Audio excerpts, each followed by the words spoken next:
TitleMatchNetwork.com. Welcome to another edition of the RF Video Shoot Interview Series. Today we're joined by former WWE superstar Santino Marella, now known as Anthony, your real name.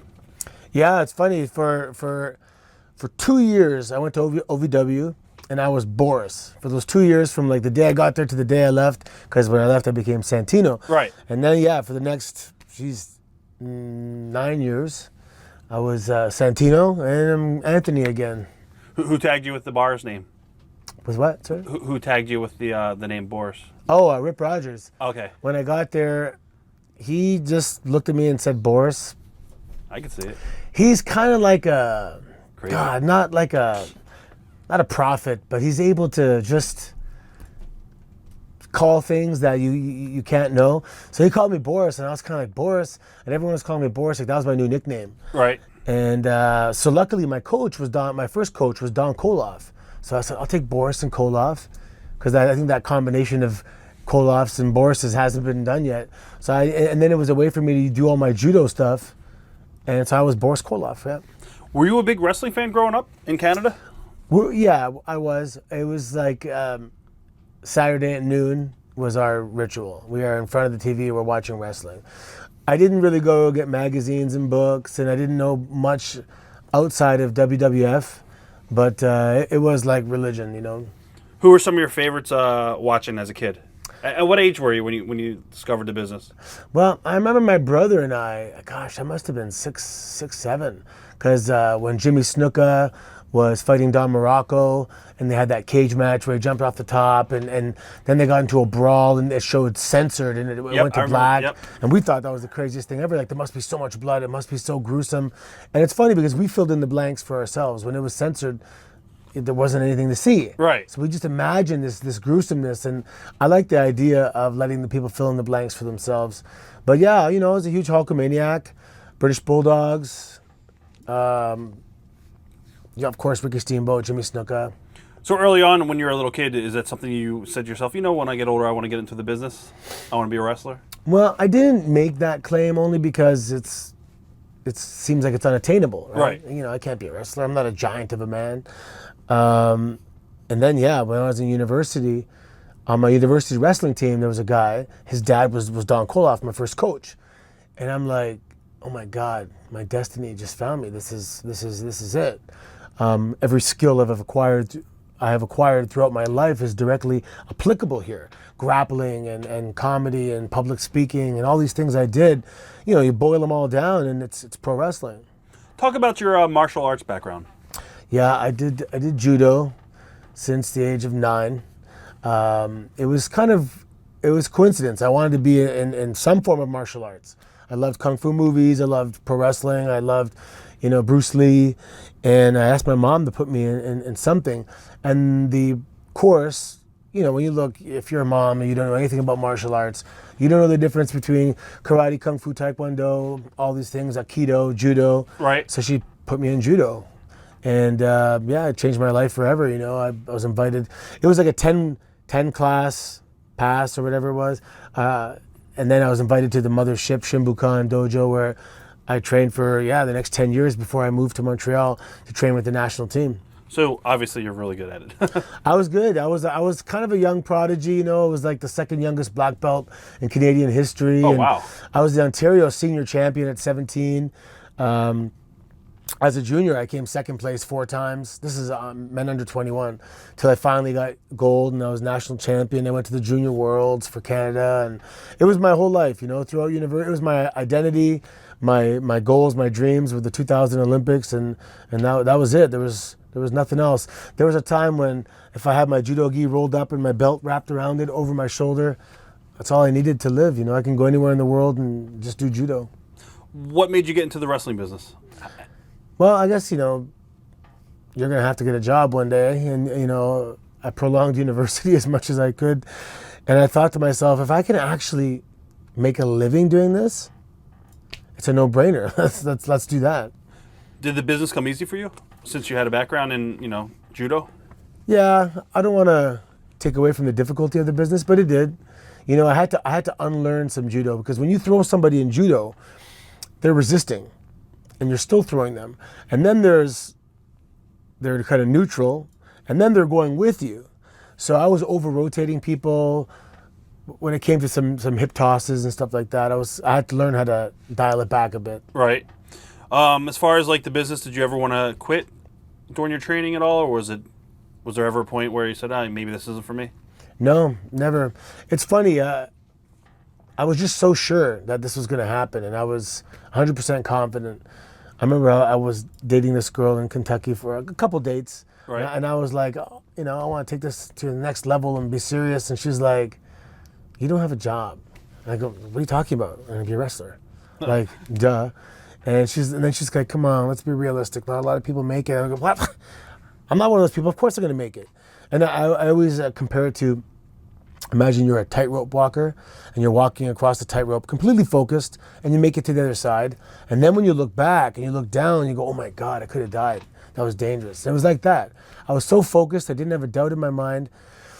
But when I look back, I got signed at 32 years old.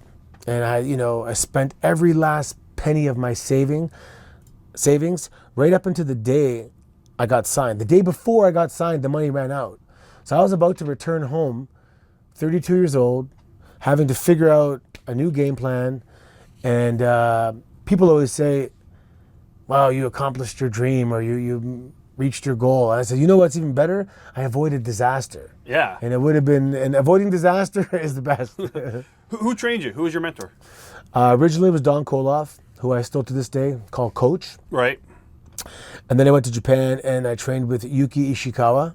Was that over for Battle Arts, or? That was the original Battle Arts. Okay. He's now at my Battle Arts, and he's the submission wrestling coach, pro wrestling coach. He's amazing. He's like a walking encyclopedia of submissions and catch wrestling. He trained under Karl Gotch and with the Malenkos. He's amazing.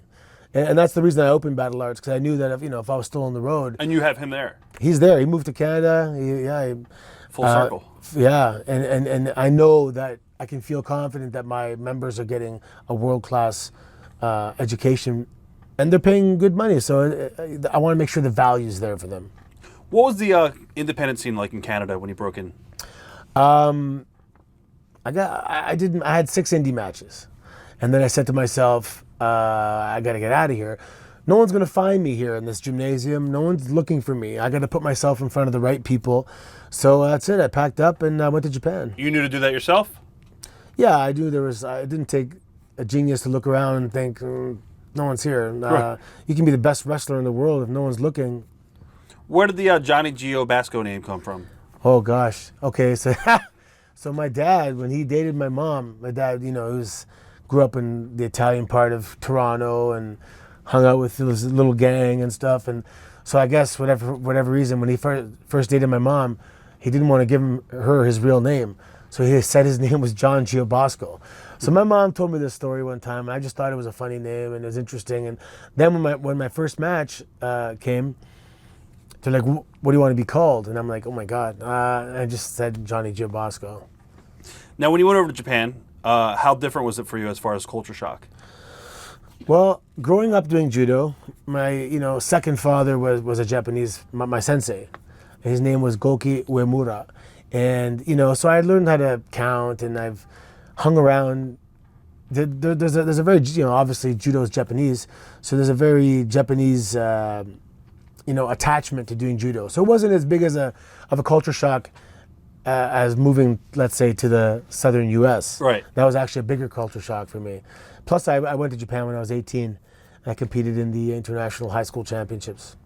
Talk about competing in MMA. Oh, MMA was interesting, but I was like an actual pioneer of MMA. And what I mean is, when we were kids, it was all about what's the best martial art. And there's guys that did Taekwondo and karate and Kung Fu, and I'm, I put my money down saying, I'm pretty sure I'll beat you and I'll use my judo. And so we had fights. We had a lot of fights over the years, underground fights. Guys call out guys. We clear the dojo floor, and he's doing Kung Fu, and I'm get my grip, and I throw him and put an arm lock, and I'm like, I was always an advocate of grappling and judo. And then when Hoist Gracie came out, right, and my brother didn't know the difference between jiu-jitsu and judo because they're like cousins. And he's like, yeah, this guy he's wearing a judo gi and all this thing. So I was like, I told you guys. I've been telling you guys since day one. You know, grappling is where it's at. So I was always an advocate. And then the transition for me to do, you know, basically no-gi judo, which is MMA, you know, minus the punches. Right. It was pretty smooth. I was able to wrestle a lot of guys that did submission wrestling and jiu-jitsu and hold my own. And when I was in Japan at Battle Arts, my grappling was pretty tight. You know, I was winning a lot of grappling matches and pancration fights, and then we worked our way up to an MMA fight and stuff. You fought, I believe, Takeshi Ishino? Oh, I don't know his name, probably, yeah. Okay.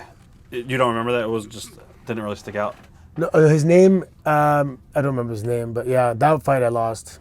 What as far as like training, how would you compare the training between MMA and professional wrestling? Well, it's very interesting because in Japan, there was no difference. And if you have two guys, one guy wants to be an MMA fighter and one guy wants to be a pro wrestler, well, the core or the nucleus of their training is going to be the same. And then as they get up and branch off, it'll be a little different. But yeah, you have to have all your submission, grappling skills in place. You got to have your striking in place. And in fact, some of the pro wrestlers in Japan, they don't know it's a work until like right before their first match. Yeah. They're training for an MMA fight. And their mentality is imagine if the UFC had a 3-count option. It'd be pretty insane, right? Yeah. How would you break down how you would train a talent for pro wrestling compared to an MMA fighter from scratch? Yeah, I would train them the same from the beginning. Okay. And I do. Similar. At Battle Arts, I do. Oh, sorry, yeah, my third coach was Rip Rogers. I want to talk all about that right now. Yeah. Yeah, and then it was Al Snow. And then when I got there was all obviously these legends to learn from, you know. So I went from I equate it to an education where, you know, high school and then college and then university and then your master's and PhD and all that kind of stuff. But no, I train guys. I just had a guy today at the signing saying I want to wrestle. I said, well, do you do any sport, grappling or MMA type sports right now? He said no. And Rip Rogers' philosophy is, well, how can you be a professional athlete if you haven't been an amateur athlete? So you have to go and you got to study. Take your karate, take your boxing, take your amateur wrestling as much as you can. Develop that foundation of a skill set, and then you can become a professional wrestler later. That's the way I believe in it, you know. So you were in Japan for about a year, and then you went over to OVW. What led you to going to train at OVW? How did that come about? Oh man, I made a critical error in Japan where I overstayed one of my tourist visas. And when I went to the immigration, because we were trying to work on a work visa for me for Battle Arts, and I was doing some acting and all that part, you know, like extra roles and stuff. And I went to the immigration office, and they kind of looked and they're like, "You're supposed to have left like 2 days ago or something like that." And she's like, "You're banned for 5 years." And I'm like, just for 2 days? It's crazy. Yeah. And then some guy actually gave me the Iggy and said, if you wait till December 1st, they're changing the law for the first time in like 100 years. You'll only be banned for 1 year. And whatever law is in place on the day that you leave, that's the one that's going to affect you. So I had to wait, keep a low profile, wait. And when I went home for Christmas, I was banned for 1 year. And so that night I had to, you know, I was expecting to live there. I had an apartment, I had a scooter, I had a whole life. And I wanted to be there for about 4 years. My original plan was, and this is what I thought, if you get over in Japan as a foreigner, they will recruit you. And doing judo, which is Japanese, kind of elevated me a little bit when I got there. If you're the Japanese judo champion, that's big time. So I was the Canadian judo champion, then they're billing me as that. So people were already like, wow. So I kind of had that little, you know, couple notches of elevation. And then when I came back, when I went to OVW, coming from Japan, I had a couple more notches because, you know, they don't know what I was doing there. So yeah, when I got back, I had to reformulate the game plan. A guy told me about OVW, and I called them up, and I didn't even know it was a school. I thought it was just a promotion. And they're like, no, this is a school. So I went down there, I joined the beginners class. Mike Mondo was my coach. I was going to ask you who was in the class and all too. Mike Mondo was my first coach for about a month. Right. And then they realized, okay, this guy can go to the intermediate class, and that's where I met Rip Rogers. And I was there for the majority of my time training with Rip Rogers. What are some valuable lessons that Rip told you? And how many times did he say fuck? Oh my God. It's funny, my daughter at the time was like 9 years old, and she came down to Louisville for a month. And, I didn't have any babysitting, so she sat up in the bleachers, but she had to put on headphones because everything was, F this, F that. But, this man is absolutely brilliant, and he focuses on how he teaches. And he wants to become the most efficient teacher possible, and in the shortest amount of time is going to teach you how to extract the most emotion possible with a basic, fundamental formula type thing. And then from there you can jazz it up. It's like cooking. I'll teach you the recipe, get the original recipe down perfect first, and then you can add your own spices. So, but his recipe is delicious, so you can serve it any time. First impressions about Danny Davis? Danny Davis was cool. He was busy. I'd see him a lot. So my original coach, Don Kozlov, was roommates with Danny Davis back in Calgary Stampede. So I kind of showed up there. I'm like, hey, Don Kozlov says hi. And his face is like, wow, haven't heard that name in a while. He told me a funny story. So my coach, Don Kozlov, he's just a classy guy. He likes everything. Like, he loves meat, and he'll marinate steaks, and he'll make homemade wine, and he'll drive an hour to get the best sausages. He's a interesting guy. Like, he teaches you how to live, Right. And Danny Davis told me a story where he came home one time, and there was some Tupperware in the fridge, and the steak was green, and he threw it out. And Coach comes home ready to turn on the grill, and where's my steak? And he's like, I threw it out. It was all green. And like, Danny said his eyes got big, and he grabbed him and said, it was marinating. That's awesome. And he said he shit his pants. So, yeah, don't mess with Coach's meat. First impressions of Jim Cornette. And did you know Jim from being a wrestling fan before? Yeah, I knew who Jim was. Okay. I never met him.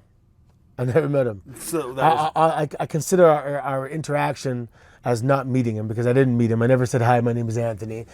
And I was very disappointed, obviously. I wanted to learn a lot from him. He's been everywhere. Yeah. And he's supposed to be a brilliant mind.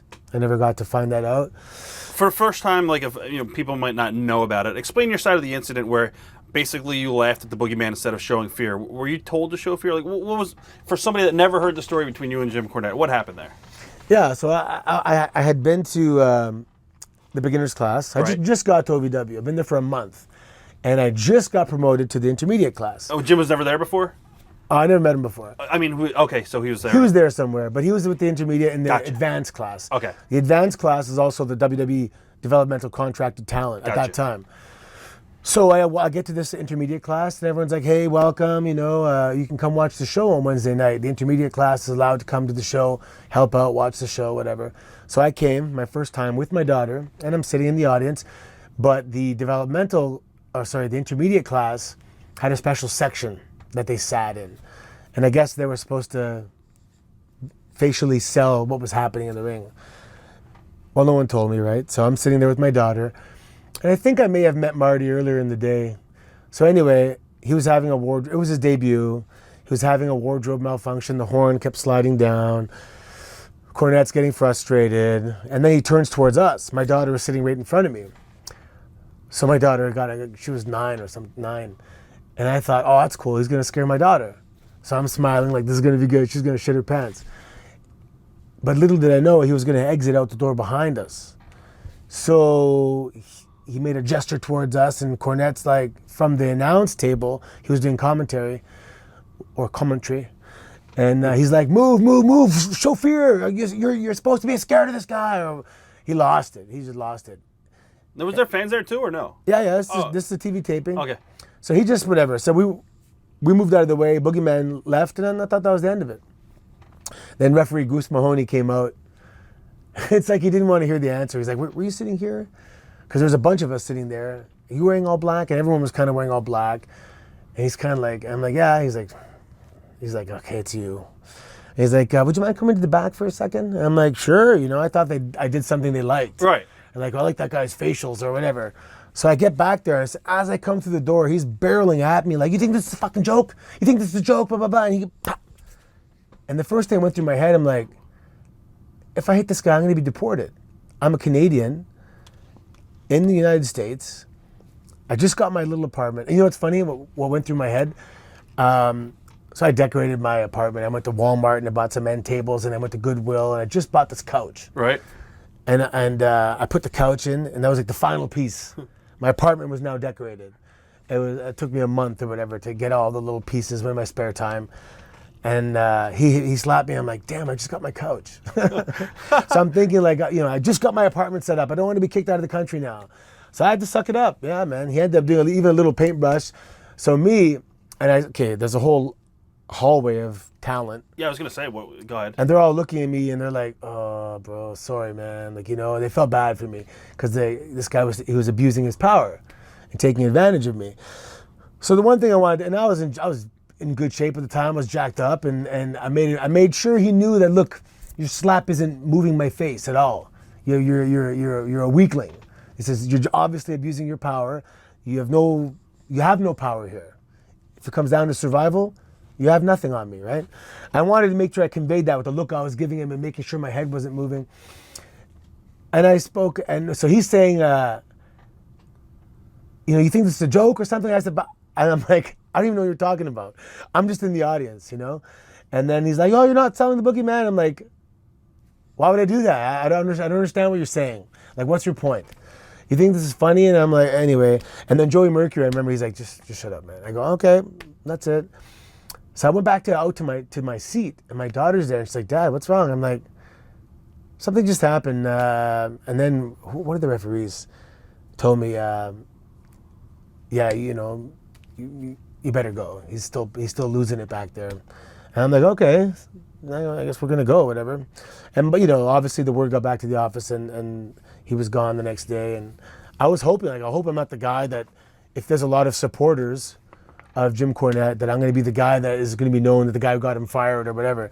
But luckily, a lot of guys hated his guts because he'd freaked out on a lot of people and taken it too far and embarrassed people.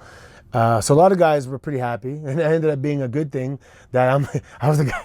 I didn't get rid of him. He got rid of himself. But if there's an association, people liked it because they really, really enjoyed Paul Heyman coming a lot more than him. Do you feel that Jim should have been fired? Yeah, he should have been charged. You can't slap somebody. I was going to ask you, did you think WWE might have thought that you were going to sue them, or? Well, it's funny. Johnny Ace came to Louisville, and he didn't just come for me, but he called me, and he was straight up and said, look, you're not going to get a freebie because of this, but when the time comes, if you work hard, we will give you an unbiased, true evaluation. I'm like, that's all I can ask for. I wouldn't have wanted a freebie anyway. Right. That's not the way I want to earn it, And when the time, and it's funny, they forgot about it. They forgot it because when the time came, I earned my job being Boris Alexiev on OVW TV. There was a lot of good reviews every time a producer came up. Excellent report cards. And then when I got signed, Johnny Ace came back and I said, hey, man. Oh, wait, no. It was when I got called up at Santino. I saw him in the hallway. I was like, hey, thank you, man. You were right, Thank you for the unbiased evaluation. He's looking at me like, what are you talking about? And then he goes, oh, that's the Cornette guys that he forgot. But, WWE was honest with me from day one, and that's cool. Have you ever had any interactions at all with Cornette since, or heard any of his promos? No. Oh, you know what he did? You know what he did, actually? And I know he was trying to do it I never met him. So, obviously, he's done interviews that I've done, and people are saying, let's hear your story. Whatever his story is, that's my story is actually what happened. He can spin it any way he wants. I actually challenged him one time for a joke to a death match in a cave. He said, we'll fight to the death. Right. Just to make jokes out of it. And someone who, I forget who it was, but said, look, he's irrelevant now, he's old, and he's trying to cling on to something that's current and up and coming and that kind of stuff. And I get that. He's been in the business a long time. The kids these days don't know who he is and stuff. So to attach yourself to something, that's fine. I don't mind. I would actually like to meet him. I was going to ask you, like, what would happen if you guys were in a room together and he took you on the side? Can you talk it out, or? Well, it really depends on him. If because he's an old-time worker, and if he's doing this stuff to create controversy, then I get that. That's an angle. That's something we can let's make money off that. Whatever. Right. And I hope that's the case, that he's smart enough to try and spin this into an angle where we can make money. And if he gives me the Iggy and gives me a wink and says, hey, kid, let's go with this. Okay, I'm down. I'll play along. I'm a worker. But if he has a real problem and he embarrasses me or tries to humiliate me next time I see him, I may give him back that slap. Okay. Paul Heyman came in and replaced Jimmy. Describe your interactions and thoughts on Paul during his time in OVW. I love Paul Heyman. He was brilliant.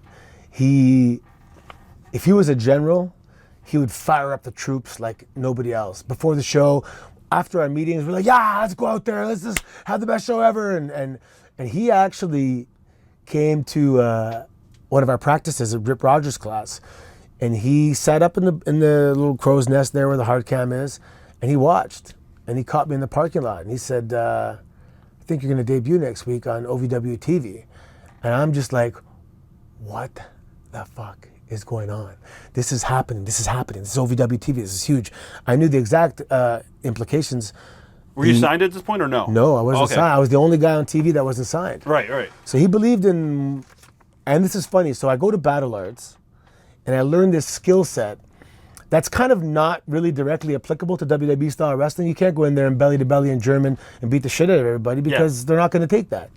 But it was what made me stand out. And this business is all about standing out.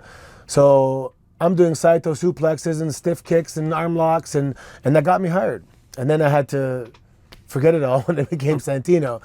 But yeah, man, and it's funny because as Boris Koloff, I was a little bit comedic. I would always miss the headbutt off the top rope every day.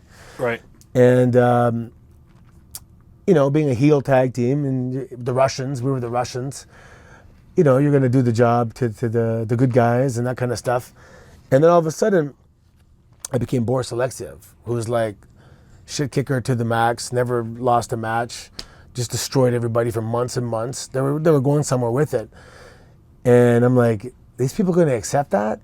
And 3 weeks, when my music hit, after 3 weeks of destroying people were in a frenzy.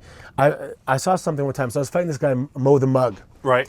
Mario, was it Bocara? He's up in Northeast, the Croatian gimmick. I'm not sure. He's my buddy Mario. And because I was destroying people for weeks upon weeks and no one got anything, it was Al Snow. Al Snow, he goes, watch this. This guy's going to get one punch, drop you. You kind of shake it off and finish him. But that one punch is going to make him. So it was really we did it for the educational aspect, component. And we did it. And he gave me one punch and boom, I took it back. Everyone was like, whoa, oh my God, this guy just like, and I swear, man, my goal was to make them think, okay, I know this is a show, but this match is real. This guy's really killing people. And I was stiff and I was aggressive.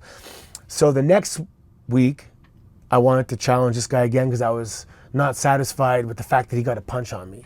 And I wanted to destroy him and have a flawless victory. And that entrance was so insane.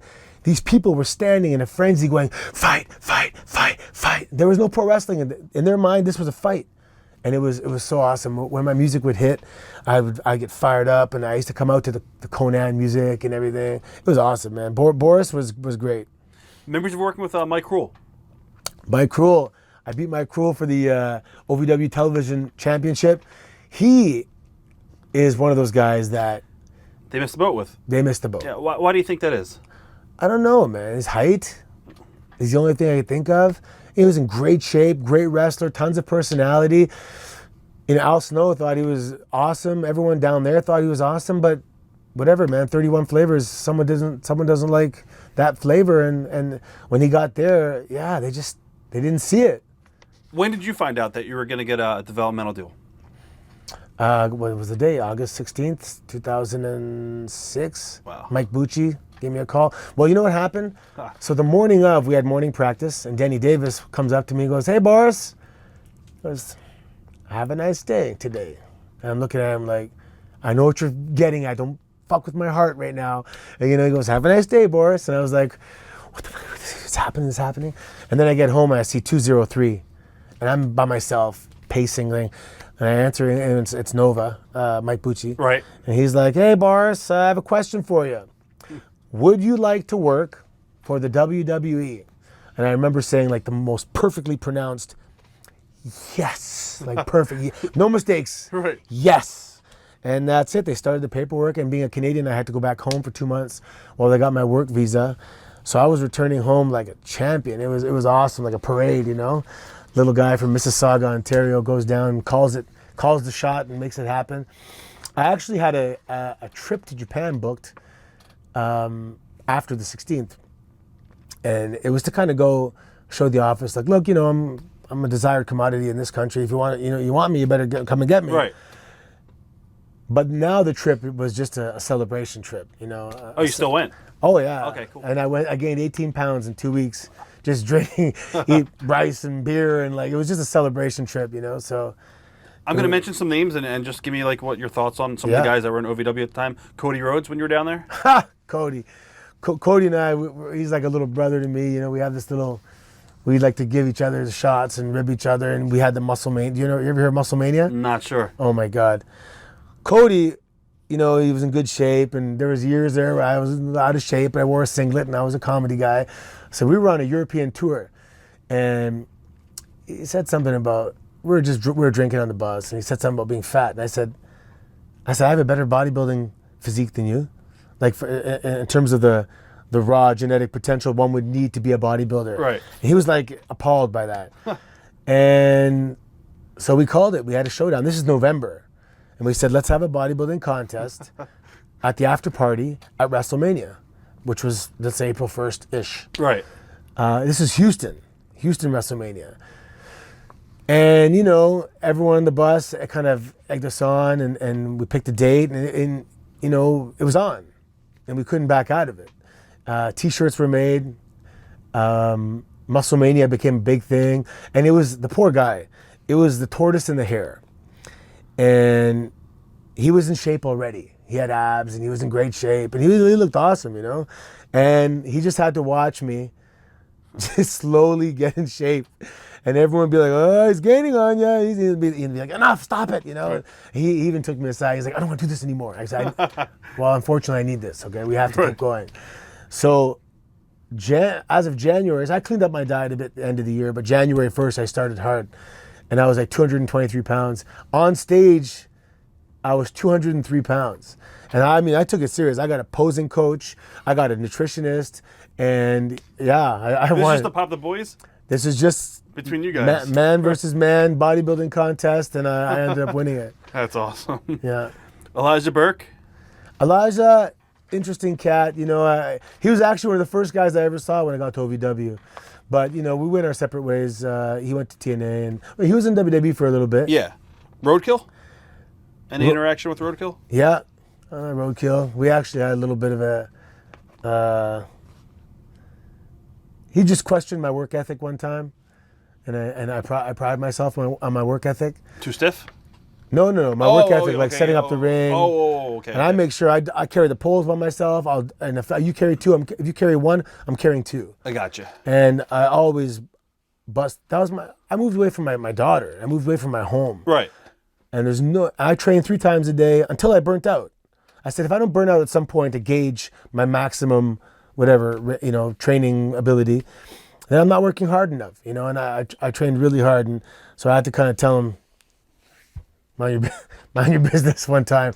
But I saw him in ECW when they came to Toronto, and he was one of my favorite characters. He was awesome. And I worked with him too, and he's a really good worker. Yeah, definitely. Aaron Stevens?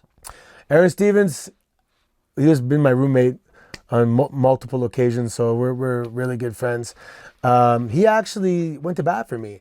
When I was in OVW, I was in the intermediate class, and he came to the class, saw my headbutt, thought it was funny, and I would go to all the OVW shows, set up the ring, to try and hopefully get a dark match or a match against somebody, and he requested that I work with him. So he kind of started me working on the live events there. Sean Spears. Oh, Sean Spears is a great kid. So I had 6 indie matches. So my second, I don't know, there's some big guys on the indies, and I go to one show in St. Catharines, Ontario, and Sean Spears is there. He's on the same show, and I'm like, you always gauge you look around the locker room and think, okay, I have the best physique, I'm the best, you want to see where you're at. Right. And this guy, I'm like, this guy is awesome. Like, is this the caliber of indie talent? Because this guy's really good. I go, shit, I thought I was better than everybody. This guy's pretty good. And yeah, years later, it's Sean Spears, so he stood out, definitely. Dolph Ziggler? Dolph Ziggler, man, this guy's had a marathon career.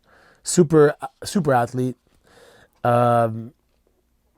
He's they give him lemons and he makes lemonade. He's never been satisfied though. I know he's never been satisfied with the role he's been given, and he knows what he's capable of, and it's kind of a little sad to see because I'm like, if your career goes and ends one day and you look back and you were never happy, that's the wrong thing, I think. But he's been given the opportunities to get out, but he's still there. He's still taking the paycheck. Why do you think that is? Oh, because where else you gonna Right. go? Yeah. He's still traveling the world and play fighting and doing awesome stuff. I mean, To me, he's one of the best workers there. he's awesome. Yeah, he's amazing. If you have a match with Dolph, it's going to be a good match. Yeah. And he's good. What about some of the girls down there in OVW? You had Shelly Martinez, Rosa Mendez, ODB. Oh my God, all three. Shelly Martinez was a roommate of mine as well, with Aaron Stevens and another guy from back home, GT Dynamite, my original training partner.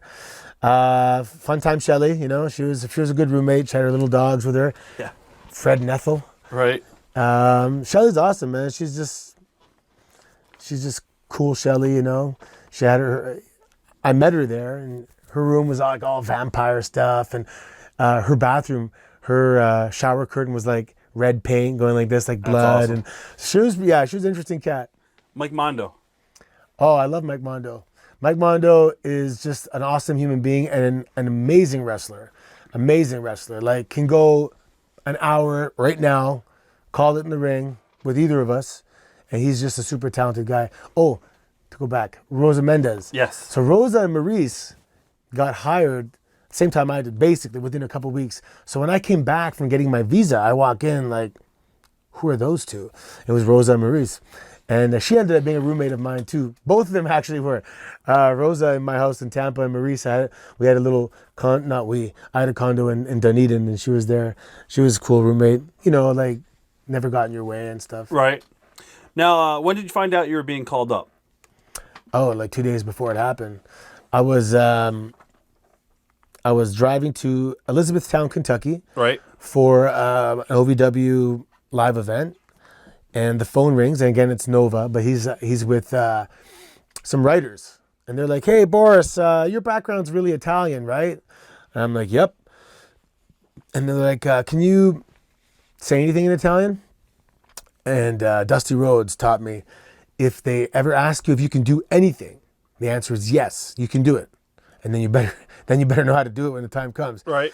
So I used to work at downtown Toronto, and I commuted for a year in the big rush hour. Toronto's traffic's very bad. And I had a little Italian tape, and I'd listen to it over and over and over. It was tourist Italian. So they said, say something in Italian. I regurgitated a few lines from this tape with the most authentic accent I could. And I could just see these writers looking around going, like, you know, on the speakerphone, saying, I don't know, it sounds good. So anyway, they said, all right, we'll call you back. And he's like, yeah, you may fly out and debut as this Italian guy. We're sending you your passport tomorrow, and you're flying out tomorrow. So this is Saturday. I get there Sunday, chill for the day. Monday, we go to the building. I walk in, and Arn Anderson's going, hey, you're having a pretty good day, son. You're going to win the IC strap. And I walks away, and I'm like, the hell did you just say? And then someone says, yeah, Vince wants to talk with you. And I sat down with Vince, met Vince, and he was super, welcoming and warm. And he just said, tell me about yourself. And if you're going to be here and you're going to be my talent, I'd like to know a little bit about the guys. And we shot the shit, and he made it super comfortable. And yeah, it was awesome. What were your first impressions of Vince?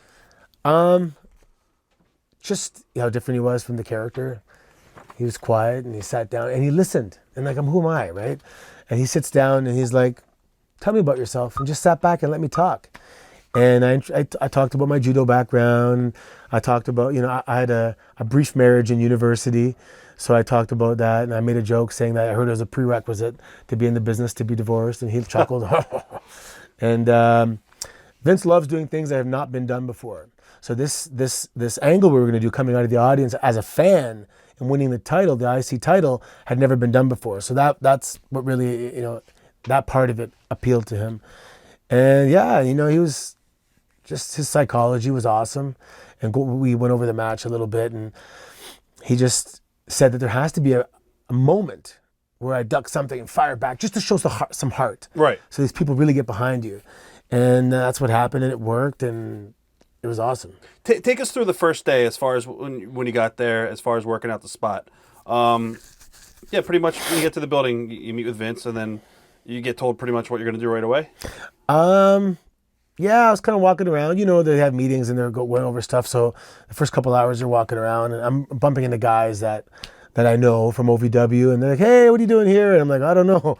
Apparently I'm debuting. I don't know yet." But anything could change. They're up into the last minute, so I didn't want to say anything to anybody. Even one of my friends back home, I said, "Hey, just watch Raw. I may debut," and I didn't tell my family. I told them watch Raw, and yeah, so I had that meeting with Vince, and then we went ringside. Where Armando Alejandro Estrada was there, Umaga was there, Michael Hayes was there, Bobby Lashley was there, and we just talked about it once. That was it. Vince was in the ring for the segment, so I was in good hands, and he was the ringleader, and he just had the mic, and everything flowed perfectly. How was it like to work with Umaga? Oh, I love Eki, man. I miss him all the time still. He was such a great person. Just the friendliest, the biggest smile, the warmest guy. He made me feel warm, made me feel welcome. Right. Warm. From day one, he was cool. I mean, this is a guy who's obviously a big star, and this little guy is showing up and winning the title, and he was cool with that. He realized he didn't need this title. He's a monster, and he's a big player, and he was just really nice, man, respectful. Did you know at the time that your last name, Marella, was a surname that was a tribute to Gorilla's kid? Yeah, immediately I knew that. As soon as they said your name's Santino Marella, I go, okay, this is a tribute. And it was definitely a little added pressure to pay homage to both Joey Marella and Gorilla Monsoon. Memories of working with Chris Masters? Chris, I love Chris. I just saw him actually, was it yesterday? He's dating a girl in Toronto, so he was in Toronto. So I had him over for a little barbecue. Chris is great. He was a young guy, and I was like 10 years older than him, and he was just my senior with regards to wrestling experience. So he was good. Kind of hard to hate the guy. I mean, in terms of having heat. Right. If I'm a young kid, this guy looks awesome. Yeah. And he's a big tough guy. I don't want to hate this guy. I want to be like this guy. So maybe it wasn't the best matchup in the beginning, but, we became great friends. We even rode together for a while, me, him, and Randy. When you first got to TV, did anybody take you aside and say this is what you need to do, or did you pretty much already know everything at a good wise when you first got called to... Like behavior backstage? Yeah. No, I was called up on the road a couple of times. I had a couple of dark matches. Right. So, Armando Alejandro Estrada was in my class with Rip Rogers. So he was up there and he was doing really well. So he kind of told me, hang out with this guy and listen to this guy. Mike Chioda was very influential in giving me some of the do's and don'ts on the road. And, I was an older guy. I wasn't a loudmouth, and I was pretty cool. I'm just quiet. So I definitely they gave me the title like on credit. And I had to pay it off. So I had to earn everyone's respect slowly, and just my work ethic and my attitude. And over time, I like to believe that I just, earned the right to wear it. So when you sat down with Vince the first night in, did they have direction for your character? Did he explain what... Nope. It was a young baby face, underdog. Being 5'10", I'll be an underdog. And just got to be that guy that shows heart. And yeah, that was really it. And... Vince didn't know how much Italian I spoke at the time. Right. And they wanted to hear me speak English with an Italian accent. So I remember I had to do that in a pre-tape. And it was like the first interview of Santino. Oh, God, I got to find that somewhere. And I'm like, I can't even believe it happened or something. I forget. But, growing up in Mississauga, which is right beside Toronto, yep. All my friends are from different countries, or their parents are. So my neighbors are Croatian, across the street's Polish, Portuguese, Italian, Greek. So all our parents have accents. So you can imitate, anybody with an accent. So that's where, plus my family is from Italy, and my uncle has an accent. My grandparents, well, they didn't speak English, but I had a lot of references. After you won the title and you got back to grill position, anybody come up to you and say anything? Feedback? The guys that I knew from OVW were like, congratulations. I went out. I remember I was like freaking out that it just happened. So I went out to this. It was a patio, and I bummed a smoke off of Scott Armstrong. And I just started saying, "You want to hear something?" And I told him a story. I said, "My whole life I was training for the 2000 Olympics, and I had my daughter. I just turned 21. Had my daughter. Tried to maintain my national team status, and eventually I got separated from her mom. I had to pay child support. She moved back to Toronto. I'm in Montreal. I'm like, oh my God, I have to walk away from the Olympics. This is my whole life." And it was 1998, and I said, okay. That was my last national championships. And I said, okay, I'm going to be a professional wrestler. And in 1998, I said, one day I'm going to be Intercontinental champion. And when I win that, I'll let the Olympics go. And so I told him, as I'm in the ring looking at this title, I'm like, you promised, man. You promised to let it go.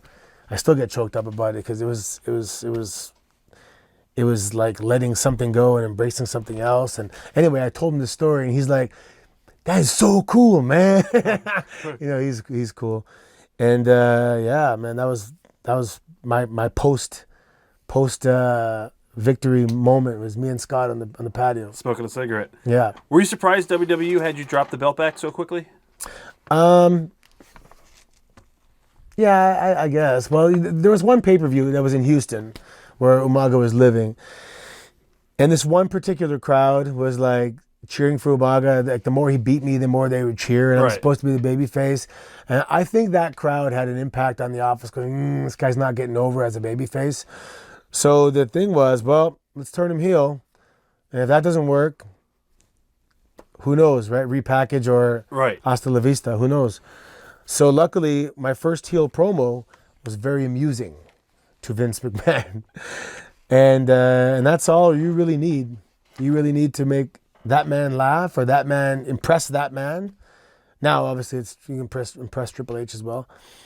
But yeah, and there was guys on the live events, like Arn Anderson was a fan of mine, and Cena was a fan of mine, and I got a lot of good reports back. And once I became a heel, it just really took off. And this is how I knew they liked it, because after my first promo, I was guest commentary next week, another promo next week, backstage. So they wanted me on the mic. Right. And I just brought the character to life.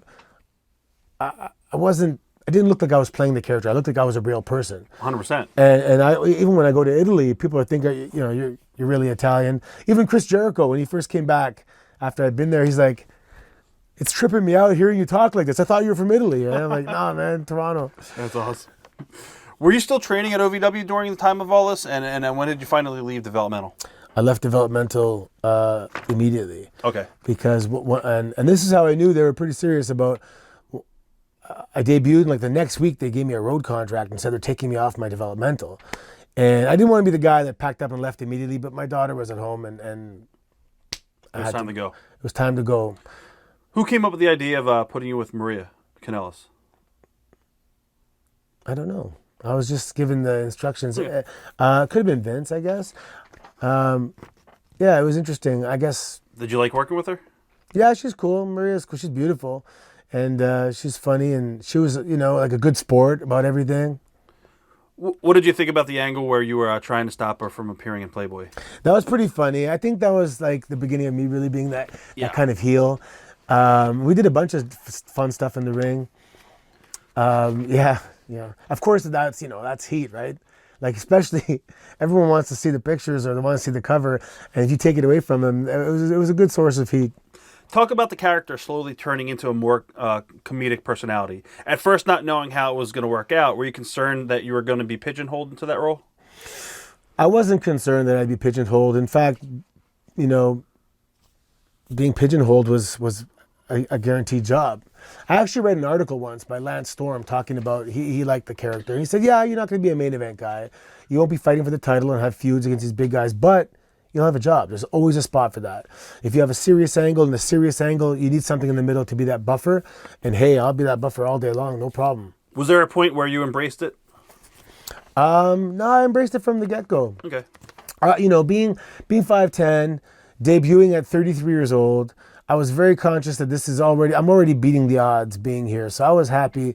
If you gave me lemons, I'm gonna make you absolute, the best lemonade you ever had in your life. So I was always very grateful. Who was writing for the character at this point? In the beginning, it was Brian Gewirtz. Okay. He wrote a lot of actually comedic gems, and in the beginning it was very precise writing, and then it became I can adjust a few things. Yeah, I was going to ask you. Then it became bullet points. Then it became just say this how you would say it, and they gave me a lot more freedom. And I guess I got away with some stuff that most people couldn't do, but because I did it and it was done successfully, I got away with it. What insight did you get from Vince around this period of time? This period of time, my interaction with Vince afterwards it was minimal, and I wish I met.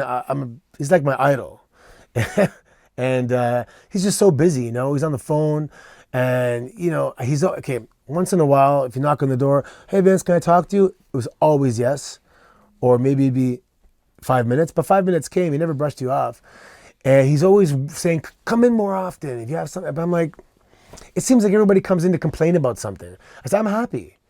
And I'm not being complacent. I'm just really grateful for this job, and I love being here. And there's people, sometimes they'll have meetings like, if you don't want to be the heavyweight champion, you're in the wrong business. I'm not in the wrong business. I'm a comedic guy, and I love it. Thank you very much. And I think one time I knocked on the door, and I said, hey, Vince, I just want to let you know everything's okay. I got no complaints. And he was kidding. And I'm like, it's true, because I don't want him to think I'm not trying. I love what I'm doing. I was going to ask you, in his locker room, was it truly open for anybody these days? If you wanted to talk to him? Yeah, oh yeah. Okay. There's guys that make careers out of that. Where did the idea of Marella speaking broken English come from? Well, I was supposed to be from Italy. Right. So I would have had a strong accent, which put a lot of pressure on me to learn Italian afterwards because, the strength of my accent, obviously I spoke Italian. Yeah. So I couldn't speak like, what did we say? Oh, I used to make a joke for Rosetta Stone where I was like, first, I couldn't speak Italian. I go, then I could barely speak English. So we joked. Memories of the vignettes you did with Steve Austin, where he got laid out to help promote his movie, The Condemned. Yeah, so I guess I was pretty hot at the time as a heel. I was on the mic, and people were pretty quick to put over my mic skills at the time. And I'm like, take it easy. And yeah, the movie was coming out, and like at first when I was cutting up the movie, or I was making fun of him, I'm like, I'm actually gonna get to meet this guy. Like, never mind, like meet him. You know what I mean? And I met him. He was awesome. And I remember Michael Hayes took me aside and said, "You've been moving the ball upfield. Now we're gonna see if you can score a touchdown. And you're swimming with the big fish tonight." And a lot of pressure on you? Yeah, of course. I mean, you don't want to let down Stone Cold in a segment. But I went out there, and you hear the guys, like a lot of the veterans saying like take this from me, like take me, dethrone me. I want you to dethrone me. I want somebody to dethrone me and show me that they have balls and that they're going to be the next big thing. So out there, yeah, did I dominate the segment? Little bit, but I think he was happy with it. Memories of working with Snoop Dogg at WrestleMania 24 as part of the Playboy Bunny Lumberjack match. Oh man, Snoop Dogg it's one of those things that out of all the accomplishments you have in your life, that was the most impressive to my friends. Right. And I met him once in New York where we did the pre-tape building up to the thing at some studio.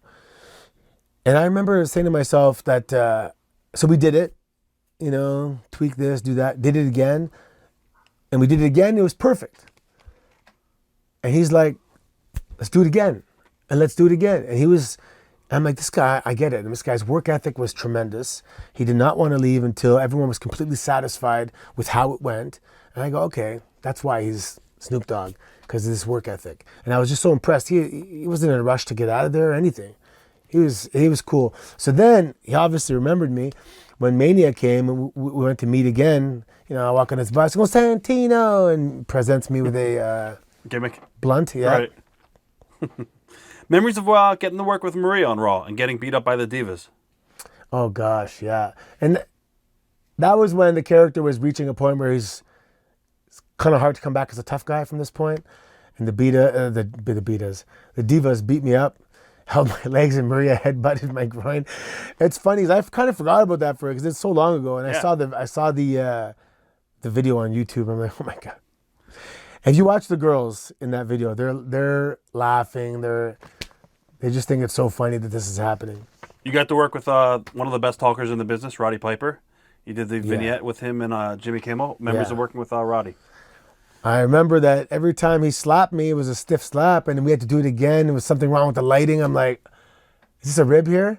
It's like 8 slaps in the face, full power slaps from Roddy Piper. Worse than Jimmy? Jimmy. Cornette? Oh, yeah, a lot worse, yeah.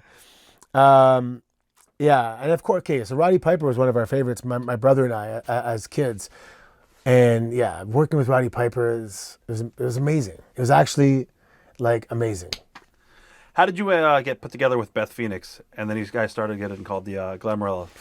I think Vince liked the whole paradox of the female dominant in the relationship, and Santino being this kind of goofy guy now, being pushed around by this woman.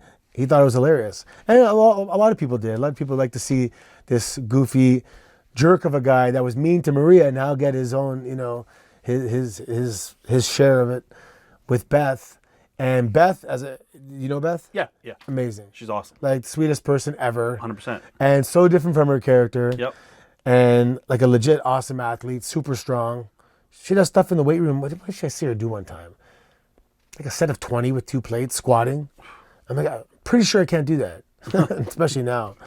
But she was awesome. Beth is amazing. Glamarella. And just so sweet Beth is one time. We did a pilot for a sitcom. We had to kiss, and she's like, "Can it be on the cheek?" And I was like, of course it can, Now, a lot of people still talk about this today, even tonight at the signing with you. Your second IC run, and then you did the Hunky Meter, trying to break Honky Tonk Man's record. Did you feel that WWE pulled the trigger too soon on ending that gimmick? Yes. It was getting over. Originally, it was supposed to actually last the year, and we were going to bring it right down to the wire, and maybe Honky Tonk Man was going to stop it, or I was going to break it. It was up in the air, but we were planning to go for a while. And then someone got in Vince's ear and said, "This is we're making a farce of the title. This guy's a comedic guy, shouldn't have this prestigious title." And whoever it was did a good job in convincing Vince, because the next European tour, I lost the title to Regal on TV, and that was it. A lot of people were genuinely pissed off, not that I lost the title, that it was the end of the Honkometer. Right. People loved the Honkometer. And it's funny, all these years later, I get a few, there's some few consistencies. House Santina, I love the Honkometer, the Elimination Chamber, and all that kind of stuff. But the Honkometer is always up there. People love that thing. I think the name of it, the Honkometer. Having the shortest Rumble appearance in history, memories of that? During the meeting, it was Dean Malenko, and he was saying, okay, like, number 1 is this guy, number 2 is this guy, whatever I came in at, 16, 17. Yeah. And they go, Santino, number 17. He goes, it's going to be pretty quick. And I said, okay, that's cool. And I was like, can I try and break the record? And he's like, let me find out. He went somewhere and said, yeah, you can do it. So I knew it was like a couple seconds from Warlord. So I said, okay, I'm going to run in, slide in, hook this, bam. And we have to be pretty accurate with it. And Kane was the man to do it. And Kane was there. Took care of you. Like a pro. Yeah. I didn't waste a split second. And we broke the record. And yeah, I know how to break it. I know how to break it again, but I'm not telling anybody. We'll wait until you go back. Yeah. Were you surprised when the crowd turned you babyface after Mania 25? No, I saw it happening. I saw it coming. And the thing is, when you make people laugh, how can you hate someone that makes you laugh, right? Yeah. And just slowly, every week, there was a few more, and then it was kind of undeniable. But that's the way to be turned. Every veteran or producer or agent said, "Man, when the crowd turns you, it's awesome." Did you have any issues with dressing in drag and playing your own sister? No. I knew my family back home would be like, "Oh my God, this is the end." If they're doing, and some people thought that once you dress like a woman, there's no coming back from it. But again, you give me lemons, and I'll make lemonade. And it was supposed to be one night only at Mania, Right. but it was just so funny. And apparently Vince was like dying in Gorilla at my dancing and everything. So it ended up lasting for a few months. Did you think any of the women were pissed when they found out that you were winning? Yes. Really? A lot of the women were pissed. And I don't blame them. They went on the road and they busted their ass all year. And then this guy comes in and just wins Miss WrestleMania. So, yeah. Anybody say anything to you? No. Okay. But you heard everybody behind the scenes Yeah, talking. yeah, I heard. Did you ever approach any of the girls and say, hey, this is a spot that was given to me? And I may have spoken to the group at large, just saying, hey, I know this is a little bit, you guys worked really hard and it was not fair, but, I'm not going to turn down the opportunity. It's nobody would. And there's an unspoken understanding that any opportunity that comes your way, you're going to seize it. Were there any major differences for you working with women in the ring? No, these women are like someone like Beth, who's probably at the time was one of the best workers in the company, man or woman. I didn't actually touch any of the girls in the Battle Royal, but at the end I just threw them over. What about Vicky, working with Vicky Guerrero? I love Vicky Guerrero. She was such a locker room leader for the girls and just an awesome person. Yeah, I miss Vicky. Any insight into working with Donald Trump when he fired Santino? He kept looking at the camera. You're not supposed to look at the camera, but they let it go because it's Donald Trump. Right. And he seems like an airhead. He just sometimes when there's people like that are brilliant and they're thinking of constantly the large picture and not the small details. I was trying to justify why he was so spaced out. I don't know. You see how he is on TV now. He's just arrogant and full of himself. But he doesn't say the right things. Yeah, of course. He says the wrong things consistently. What do you think is going to happen? Do you think he's going to win and become president of the United States? I don't know. I hope not. If it is, Americans have to realize that you are now the laughingstock in the global political landscape. He's a big gimmick to me. It's a farce. Yeah. And this is the thing the only thing that bothers me about that is that look how many people gave their lives for the United States to be free, for democracy, for the political system we have in place. And you're going to make a farce of it when these people how many grandfathers and great grandfathers died in the war? I'm pretty sure it wasn't for this guy to be president. It's very true. Take us through a typical day of TV, what it's like for a wrestler at Raw, and when did you find out about your segments and how much they change over the course of the day? Generally you get there, let's say if it's Eastern Standard Time, it's 2 o'clock. And it really depends on what the writers presented Vince. If he reads the show and goes, good job, then the producers will be scatter and find everybody, But sometimes I'll see someone in the hallway who goes, the show done yet? They go, oh my God, Vince is redoing the whole thing. So then you got a couple hours to kill. We just chill in catering. Catering's always, I love the food and catering. The Dega catering, they're awesome. Right. Was there anything ever scripted for you that you weren't happy about doing and try to get it changed? When people try to write as Santino, I'm gonna tell you, I'm like, I hate that. And I'll be like, who wrote this?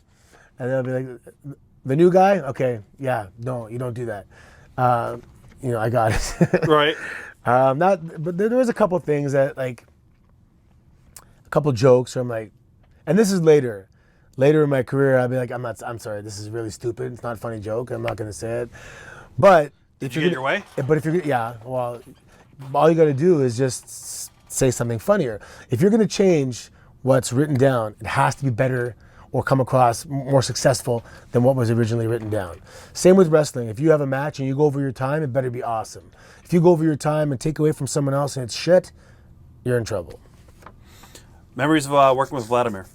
Vladimir is one of my favorite human beings in the world. I love him. I just saw him recently in Miami. I love this man. He's just to ride with him. We shared rooms. We were all about saving money. We shared cars. We were together 5 days a week for years and never got sick of each other. And he's also legitimately like a world Sambo champion, 285 pounds ripped. He's a monster. He's awesome. He's just, one time, Khali has to have a driver. He can't drive cars, right? And the company pays for the car. And we like Khali. And Kozlov's like, we're with Khali now for as long as we can. Free car. And so me, Khali, and Kozlov going to like what do you call it? IHOP. And they're ordering, and I'm translating from English to English because their accents are so strong. And it was fun, man. And obviously, like, these guys walk in anywhere in the U.S. and everyone's like, what the hell's going on here? Monsters. Memories of winning the tag titles with them. You know why that was good? Because that was the first time I won a title conscious. Right. When I won my first title, I was knocked out. Bobby Lashley put me on top. When I won the second time, it was 2 titles up for grabs, the women's and the Intercontinental. So it was Mickie James and Kofi versus me and Beth. Beth won the match. I was unconscious.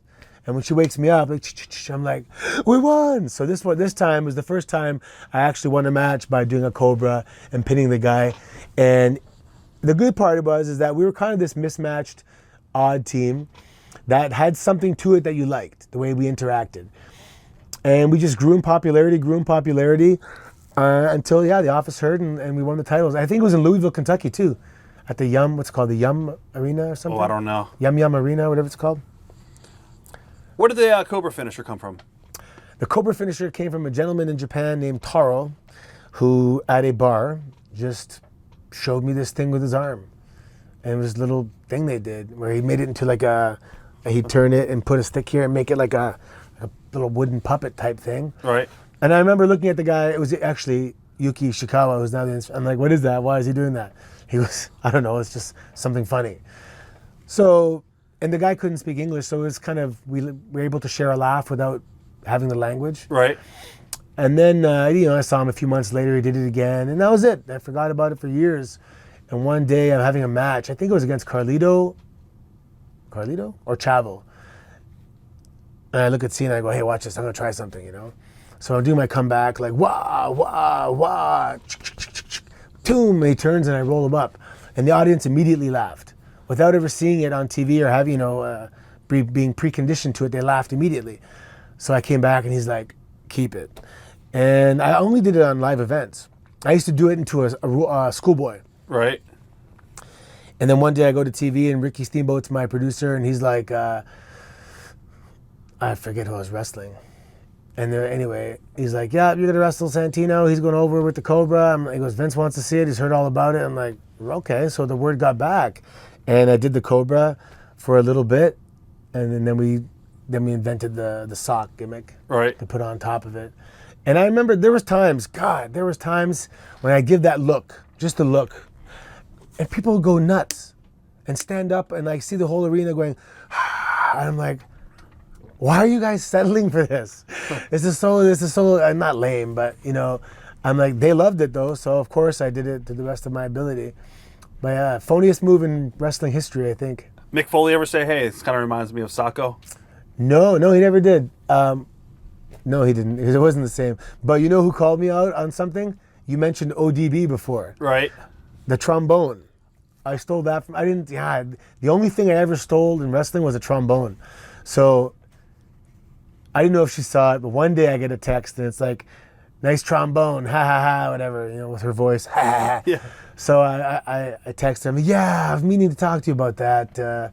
She goes, nah, it's okay, as long as it's getting good use or whatever. So the trombone is from ODB. It's official. You mentioned John Cena. Talk about John Cena. Is he a locker room leader or does he play politics? Is he one of the boys? John Cena now is in a bus, so he's not in the locker room. But for the first few years that I was there, he was in the locker room, and he is a locker room leader. He leads by example. He's the first guy there, last guy to leave. He's in his gear. When we go to European tours, he was the guy that took it upon himself. He was the champ at the time to make sure the boys got together and shared some awesome memories in the pub or the bar, or wherever we were. Played cards. He's an animal. He trains like just an animal. Super strong. I love John Cena, but you know what? One thing I like about John Cena more, he's so smart. And when he gets into something, he researches and he reads. And he never drank before. And when he got into drinking, he knew everything about single malt scotch, double malt scotch, beers, yeast processing, fermenting. He got into it. Right. And he's a history buff with the war. He knows that. He got into bodybuilding. He became very good at that. Look at his physique. He got into pro wrestling. He became one of the best, legendary pro wrestlers in history. Whatever he sinks his teeth into, he becomes really good at it. He becomes obsessed with it. He learned Chinese to expand, the global market. What did he get into for a second there? He got into some other stuff, and he's learned so much about it. Cars. He knows everything about old cars, and he trades cards like cards. Right. And he's just so smart, man. There's a lot of stories that went around that Cena politically cut the legs out of Alex Riley. Any insight to that at all? Or? Alex Riley would think that. And, it's every man for himself. It's an unspoken understanding. But to sabotage someone's career, that's a different thing. I don't know if he did that. What was the beef between the two? I've heard a lot of different stories. I've heard weird stories, and I've heard other stories. I don't know. I think there was times where I guess Cena wanted Riley to embrace the locker room mentality and come have some drinks and if you don't want to, it's not that you're disrespecting the locker room, the way the system's in place, because there is a hierarchy. There is, seniority, and you have to pay your dues. And I don't know what happened. But, at the same time, Alex wasn't wrestling perfect matches. His psychology was a little off sometimes. He looked great, hard worker. But once you get the boo-boo face backstage, it's seen. You can't hide that. So whatever happened, he got his ass chewed out. Sometimes he made a bad match, and maybe he got yelled at, and then it snowballed. I don't know what happened there. I definitely think WWE missed the boat with him. I think he could have been a big star for sure. Why he didn't, I'll never know. Why do you think Ted DiBiase Jr. didn't last in WWE? He wanted out. Yeah, he's just capable of so much more outside of that. He's a businessman. Yeah. He's awesome, man. He's one of those guys. Who does he remind me of? What's Matthew McConaughey, that kind of actor? He actually just did a project with Leonardo. Ted did. Yeah? Yeah. He's into films now. He's involved politically with the state of Mississippi. He's that guy that can go on the golf course and strike, multi-million-dollar deals. He's a slick. He was that good-looking, tall. He was the quarterback. Right. He's that guy. He's awesome. You were put with Tamina over time, but the relationship was pretty much dropped. Any insight into why that didn't last? I don't know. I think the only thing I could think of is that they kind of saw it with Beth. Right. And they had different plans for her. I think around that time my neck started acting up a bit too, so I don't know if I missed time and we just broke up. Wasn't there a car accident right after that? My car accident? Yeah, your car accident. Oh, yeah. What happened with that? God, man, I got smashed to smithereens. Scary, man, really scary. I was in the left-hand turn. I was about to make a left. I was going to get a haircut. It was late at night. My barber was open late. Anyway, and I just said, you know what? I'm going to go right. And I looked back, and there was one car coming, and it passed. Apparently, there was two cars. So I just pulled out, bang, and it smashed hit my back, the passenger rear tire, very hard, about 50 miles an hour. And it shot me through the intersection. My tires hit the island, which made me start rolling. But it rolled, boom, immediately into a pole, which stopped the car from rolling, but disintegrated the car right behind me. So if you looked at the front of my car, it didn't even look like I got in an accident. But the back of my car was gone, So man, so lucky. And because the car hit the curb and hit the pole, I was slammed on my side. And it was a good car. It was a Land Rover LR2. Right. And it took it like a champ. And the bags went off, and I slammed. So now I'm standing in my car, and the passenger door is here, and I'm like, I said, shit. Luckily, but because the front of the car was still pretty safe, the sunroof. So I kind of, some guy runs up in the beginning and is like, "Are you okay?" And I'm like, "I'm okay." I was kind of just pissed or embarrassed. And it's funny. So anyway, I get out of the sunroof, and there's the smell of gunpowder because the bags went off. And I call my dad, and I say, "Hey, I've been in a car accident," and I give him the intersection. And then I call Johnny Ace because I got to go to Puerto Rico in the morning. So I'm, and the WWE, they're so nice to me all the time. So I'm at the front of my car saying, "Hey, Johnny, it's Santino. I just got in a car accident," whatever. And as I'm talking to him, I walk around the back of the car. And I go, "Hey, Johnny, I almost died, man." And I guess he heard me choke up on the phone and say, like, "I almost died." And they were like, "Take your time. It's cool." And anyway, so tow truck driver comes, and he's like, "You okay?" I go, "Yeah, my shoulder hurts a bit." He goes, "It's probably pretty bad." I said, "No, it's okay." He goes, "You're in shock." And I'm like, "I'm not in shock. I'm pretty calm." And sure enough, man, 30 minutes later, I go, I was separated. Oh. So, yeah, that was bad. And you're out for what, a couple months? Separation is weird. Like, first 3 weeks, you're messed up. And then it kind of gets better. Okay, let's say in 2 months, you can do push-ups. Right. So you can work out. But you're not full power. I can't do dips, or I can't do overhead press, or whatever it is. There's a lot of limitations that last about a year. So yeah, they were good with me. That was my second one. My first one was Umaga. That one was worse. Did you rush to come back, or did you feel pressure to come back? You didn't want to lose your spot, or? No, I was. They put me to use to work. I mean, I'd do stuff backstage on the mic or something. That's actually when I separated my shoulder the first time with Umaga. Remember, I was doing all those promos with the sling on in the beginning, and that was actually somewhat of a catalyst with regards to becoming a heel on the mic. So it's kind of not a blessing, but. You get to work with the Muppets? Yes. Memories of working with the Muppets on Raw? There was a few celebrities that were awesome. Bob Barker, but Yeah. the Muppets. I watched the Muppets all the time. The Muppet Show, Muppet movies. Hornswoggle said he was a huge mark for them. He is. He Yeah. has tattoos of the Muppets all over Yeah. him. And the fact that Beaker gave me that potion, because I always had, when we were kids talking about characters, this idea, I wanted to do one where they would give me a pill, and I'd go ape shit. And then later they found out it was a sugar pill, and I had some predisposition to diabetic something, whatever.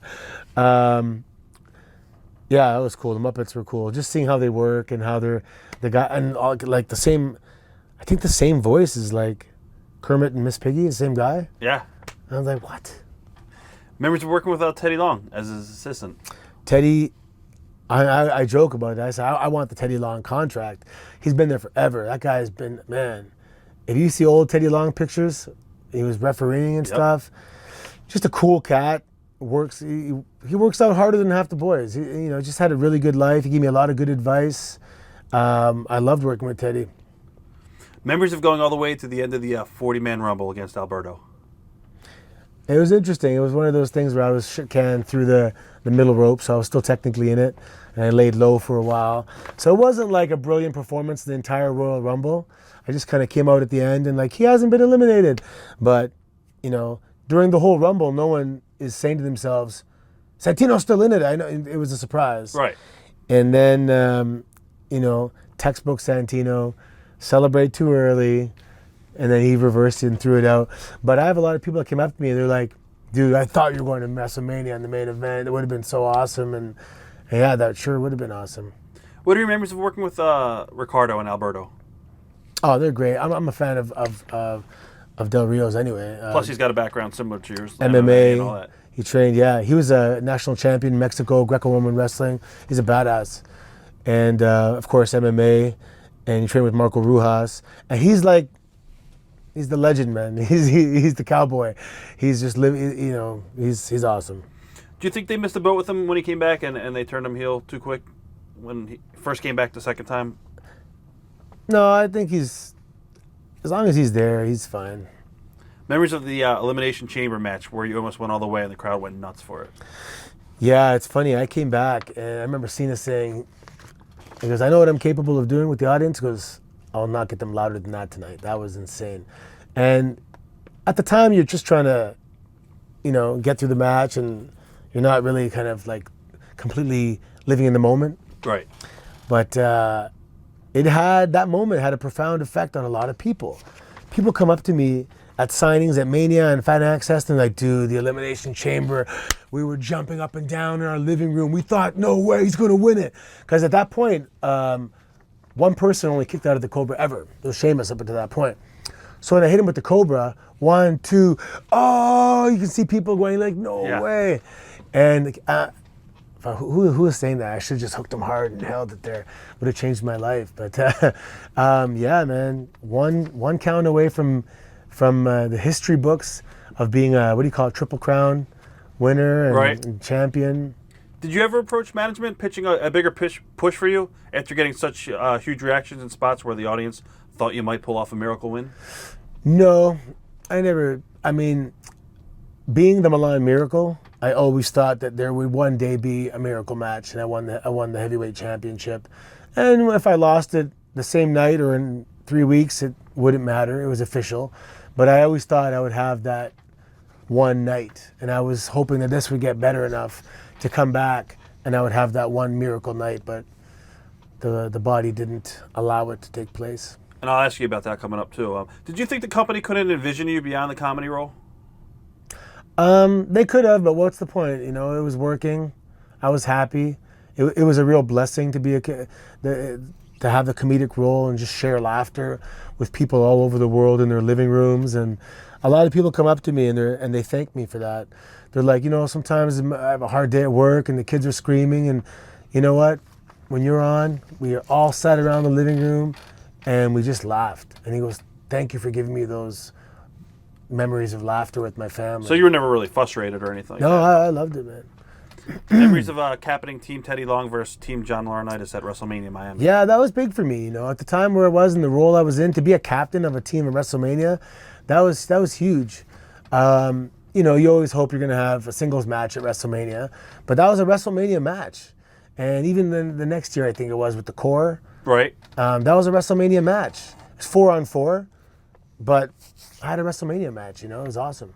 Mania 30, you did the Andre the Giant Battle Royal? Yeah, those are not as special. Yeah. Just because, you know, you're lost in the shuffle somewhere.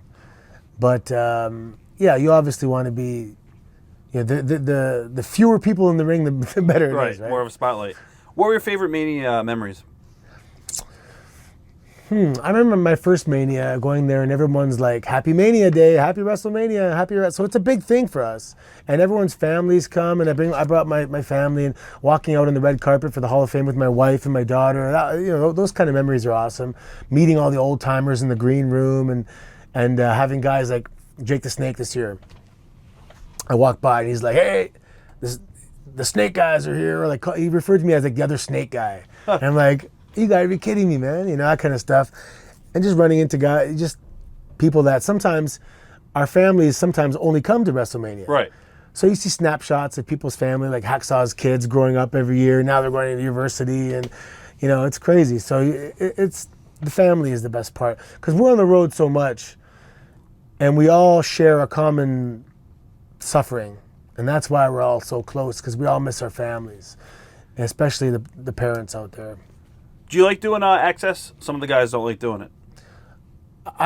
Wrestling at Access, not really. Right. Not wrestling, but just being there and not getting Oh, yeah, I love Access. Okay. It's my chance to meet the people in a controlled environment.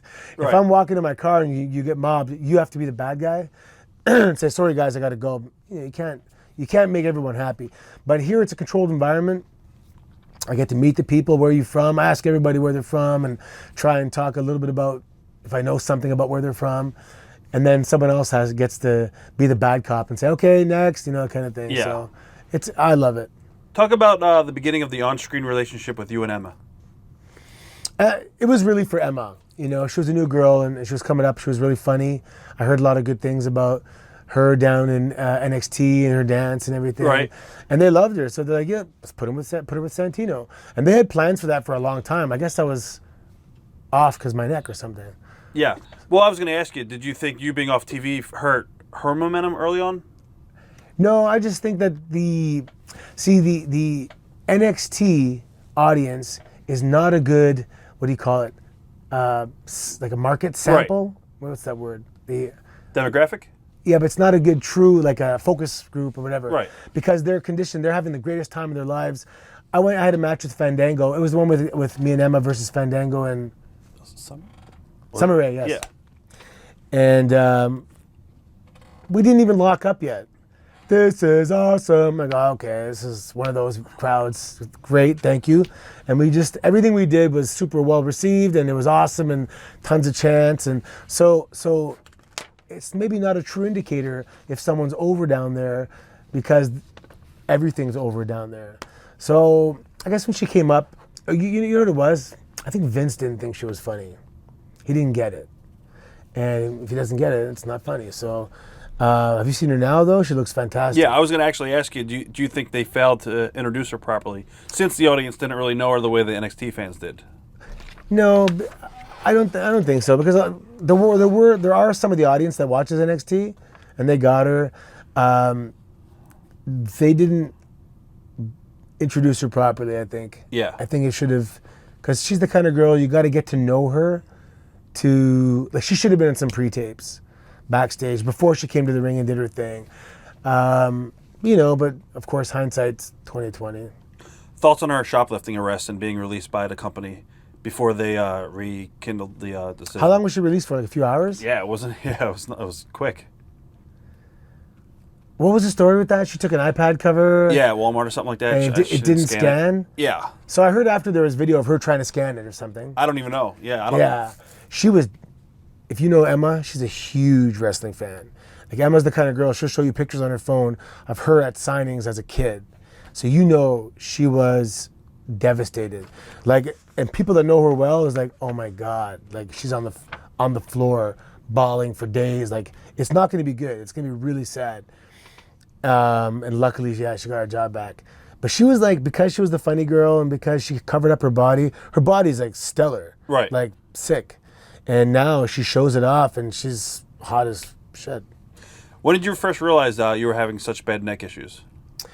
1990. Right. I had a little partial herniated disc back in the day in university, and I used to get stingers in judo.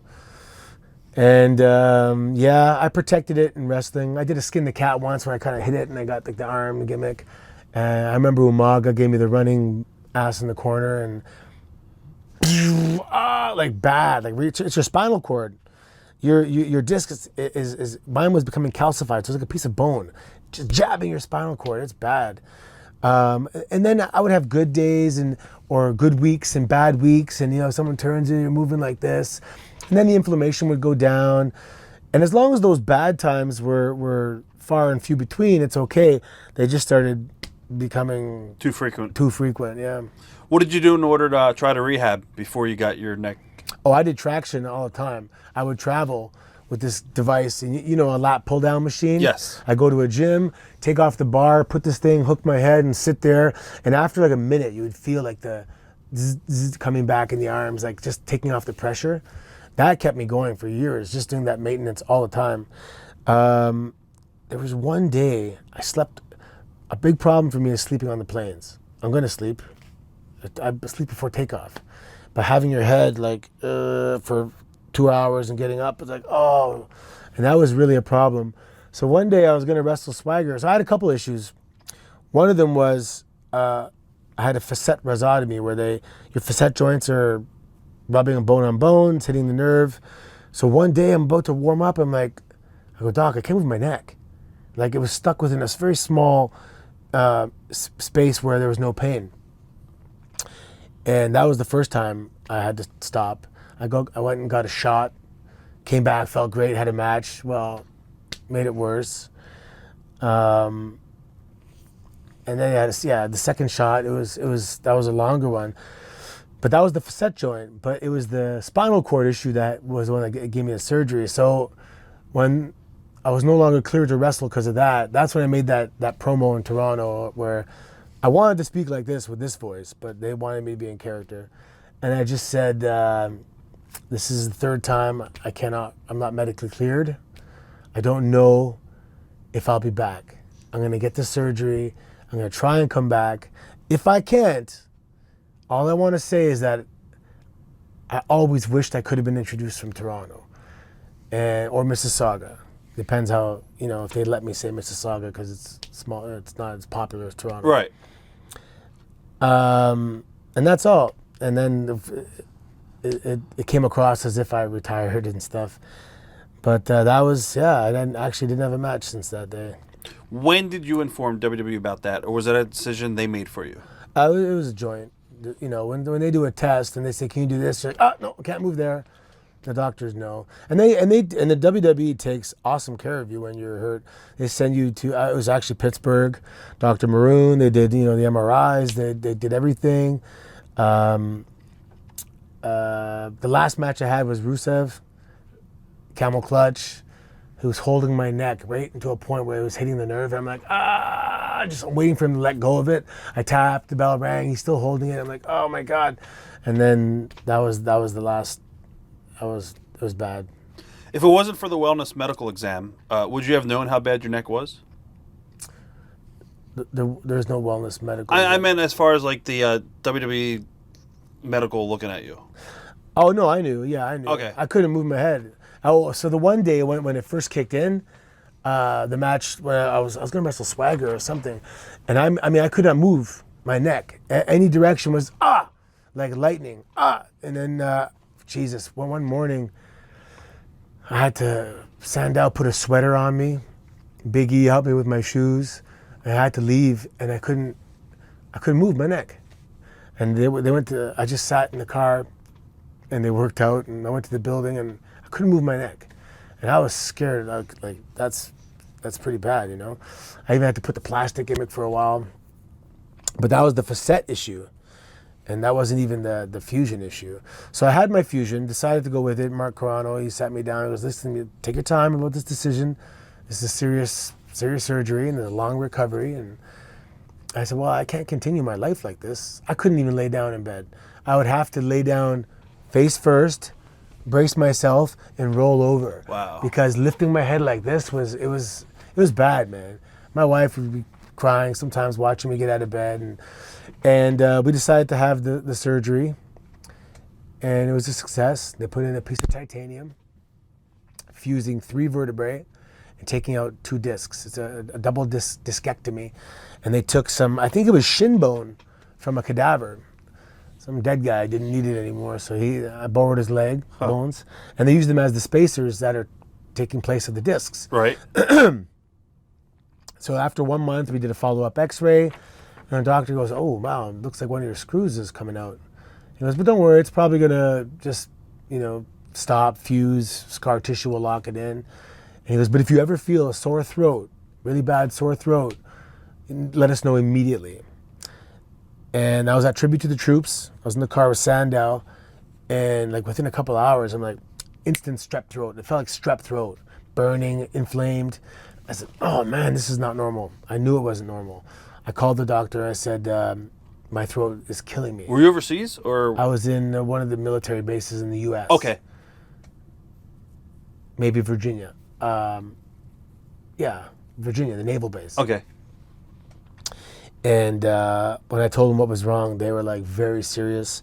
They said, "Well, you were flying out tomorrow, and you're having," I guess they did an X-ray, and so one screw came completely out. Like, this is the screw, it came out.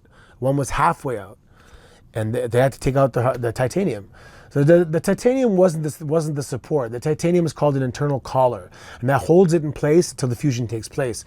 Luckily, 3 months had elapsed, and enough fusion had taken place that they didn't have to, because as I'm going to bed, I don't know if I'm waking up to a hard collar for 6 months.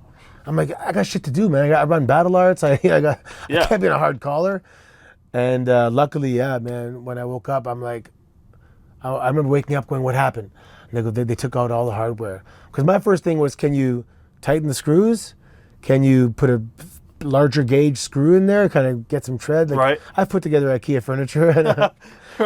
And no, they took it out. But cutting on the same place twice, I think that messed it up a little bit. Because they had to reopen the scar that just healed. They had to clamp your trachea, esophagus, whatever, clamp it over, just expose your spine. It's insane. How's your neck today? How's it feel? It's okay for day-to-day life. I sleep well, and I teach kids judo, so I can do like little break falls, and I can fight kids. I actually grappled a couple months ago now, for like 3 weeks, full out, some heavyweight guys. One guy gave me a cross face, and I didn't get a stinger. I'm like, oh my God, that's actually an improvement. But sometimes when I do the break falls, You'll feel it. I feel it. Or just as I'm about to say, my neck's feeling pretty good, I'll trip and I'll catch myself and I'll feel like a shot, a jolt. So it's not there. So you got to stop doing that. Yeah. Well, I mean, at first progress was so slow, I thought there was no progress. And then I saw that there was something I could do that I couldn't do before. So okay, that's a marked improvement. And it was at a snail's pace, and then it just stopped. Thoughts on Daniel Bryan's retirement? Man, he had a neck issue. He had an arm issue. They couldn't figure out what it was. That's the worst part. And then he had a concussion issue. And I used to, gosh, when I was in Japan, I'm looking at magazines, and this is the American Dragon, Bryan Danielson. And, they called him the best unsigned guy at the world back then. And very cerebral, very intelligent. People were like, yeah, he's a genius and all this stuff. And he had a huge hype to him. And he lived up to it. He's awesome. Little guy, I'm for the little guys, right? Yep. So he's believable. And he wrestled the way I wanted to wrestle. I would have liked to have wrestled with stiff kicks and submissions. So I kind of lived vicariously through him a little bit. But when it comes to concussions, you just can't. At the point where he's at, I don't think you can rest that. It's not going to get better. So he had a pretty good scare when they did his brain tests, and it's unfortunate, man. Do you think he retired premature? Because I heard from pretty reliable people that he was told, just wait a little bit, get retested in New York. For his head? Yeah. I mean, he still could. Right. But I mean, it might have to be a couple of years, and they have to examine the brown tissue or the damaged brain area. And the thing is, once that tissue starts, the damaged tissue in the brain, it's just going to get worse. Right. And what if he gets another shot to the head? And now he has some serious problems. And he could have avoided it, but you can't get killed because of your ego. That's just a big mistake. It's hard on him. Oh, absolutely it's hard. Because he can have a match tomorrow. He knows that. Yeah. But it's not the right thing to do. I could have a match tomorrow, but I'll be messed up, CM Punk, did you get along with him? Yeah. Okay. Thoughts on the WWE CM Punk issues and Punk walking out of the company? Yeah, Punk he kind of reminds me of Dolph in the sense that super talented, awesome guy, awesome worker, but never 100% happy. And I don't know if it's... Was he ever happy in life itself, or? Yeah, Okay. he's a happy guy. Okay. But, a lot of people, and this is in life in general, not just in wrestling, if they want to be here and they're here, they're focused on the discrepancy between the two instead of where you're at. And he was the champion of the WWE. He's not a big guy. He was at the top. And if he goes through his career and looks back and is not happy, that's just sad to me because he had an awesome career and he's a really good wrestler. And and there's some things that aren't fair. I caught that right off the bat. I busted my ass all year. This guy shows up from being off and he gets a match at Mania. He comes back once a year for a match at Mania. This guy's coming back for a match at Mania. I'm like, well, how about us? We just got our asses kicked all year. I get it. But that's the business. And those are the rules, and that's the way it's going to be. Take it or leave it. I'll take it. And he didn't want to take it. He said, that's it, I'm out of here. And you know what? That takes balls, man. Think he'll ever be back? There's always an opportunity. Of course, Vince is a businessman. Yeah. If it's going to make money, and it would make money. Imagine he comes back. Imagine CM Punk versus Seth Rollins, WrestleMania, whatever. That's a massive match. How do you think Punk's going to fare in MMA? Punk is a super hard worker. And, if he's been off for years, he's been training hard for years. And he's an intelligent guy too, very smart guy. He's able to assess his strengths and weaknesses. Like CM Punk's the kind of guy. He's always keeps himself in great shape. He came back from a European tour. His sister was running a marathon and said, "Come and do it." He did it.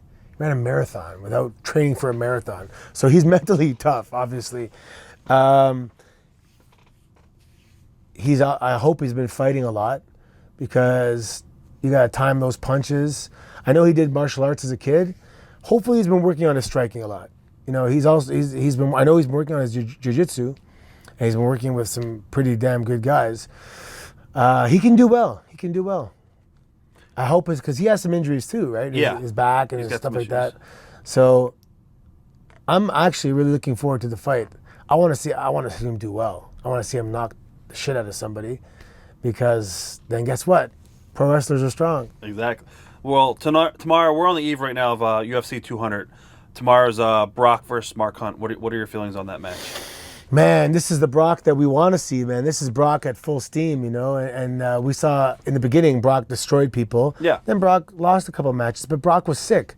So how much of an effect did the diverticulitis have on him? We're going to see, because now it's gone and now he's back. And you see how he looks? He's a monster. He's a monster.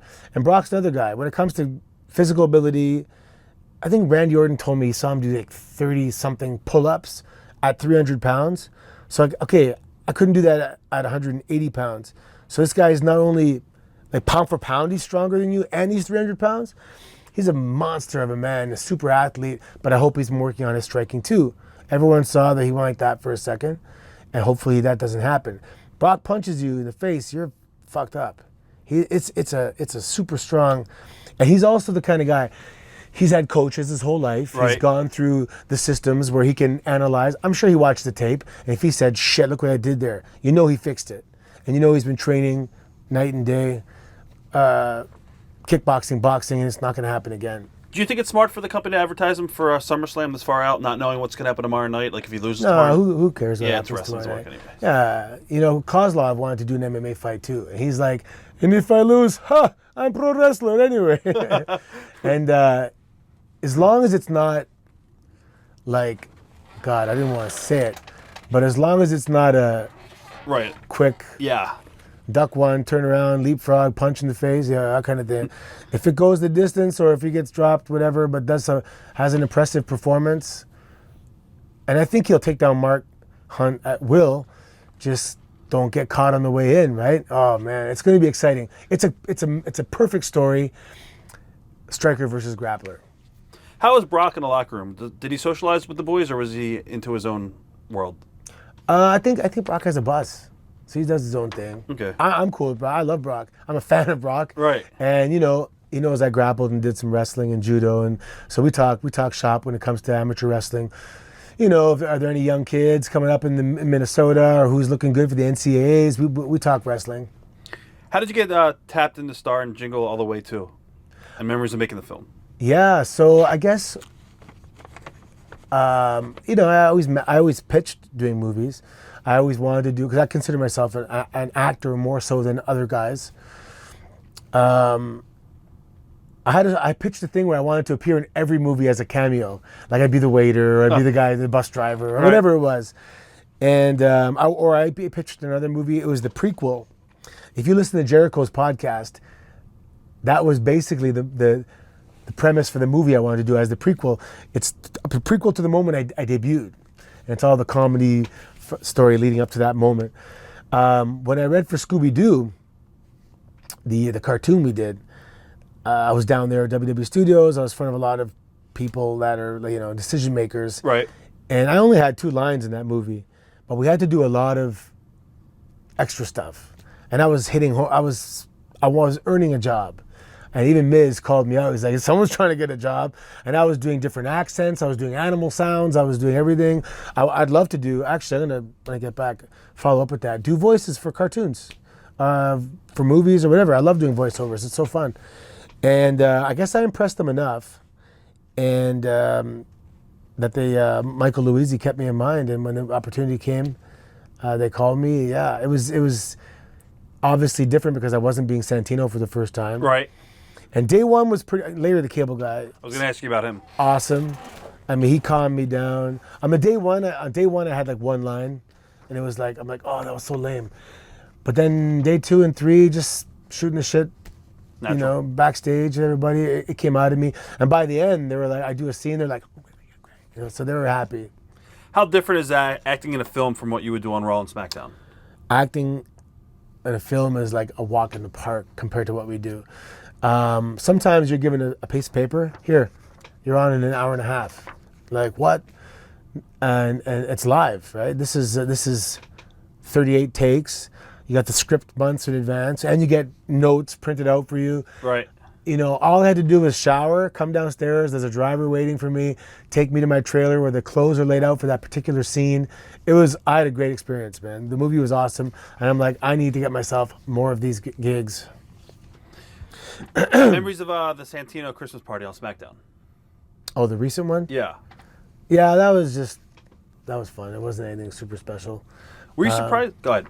Oh, there was a couple of things I did that were, you know, again, if you give me a small part, I'm going to always try and add in something funny, whether it's fading to black or it's going away, leave you with something funny. So that thing, when I did the fake gagging, right? Like, I was puking that someone did that to my set. So, you know, I remember Road Dogg came up to me, he was dying. When you were puking, I was almost dying laughing. So I always try and get in little extra funny things. Were you surprised when the company made the decision to let you go?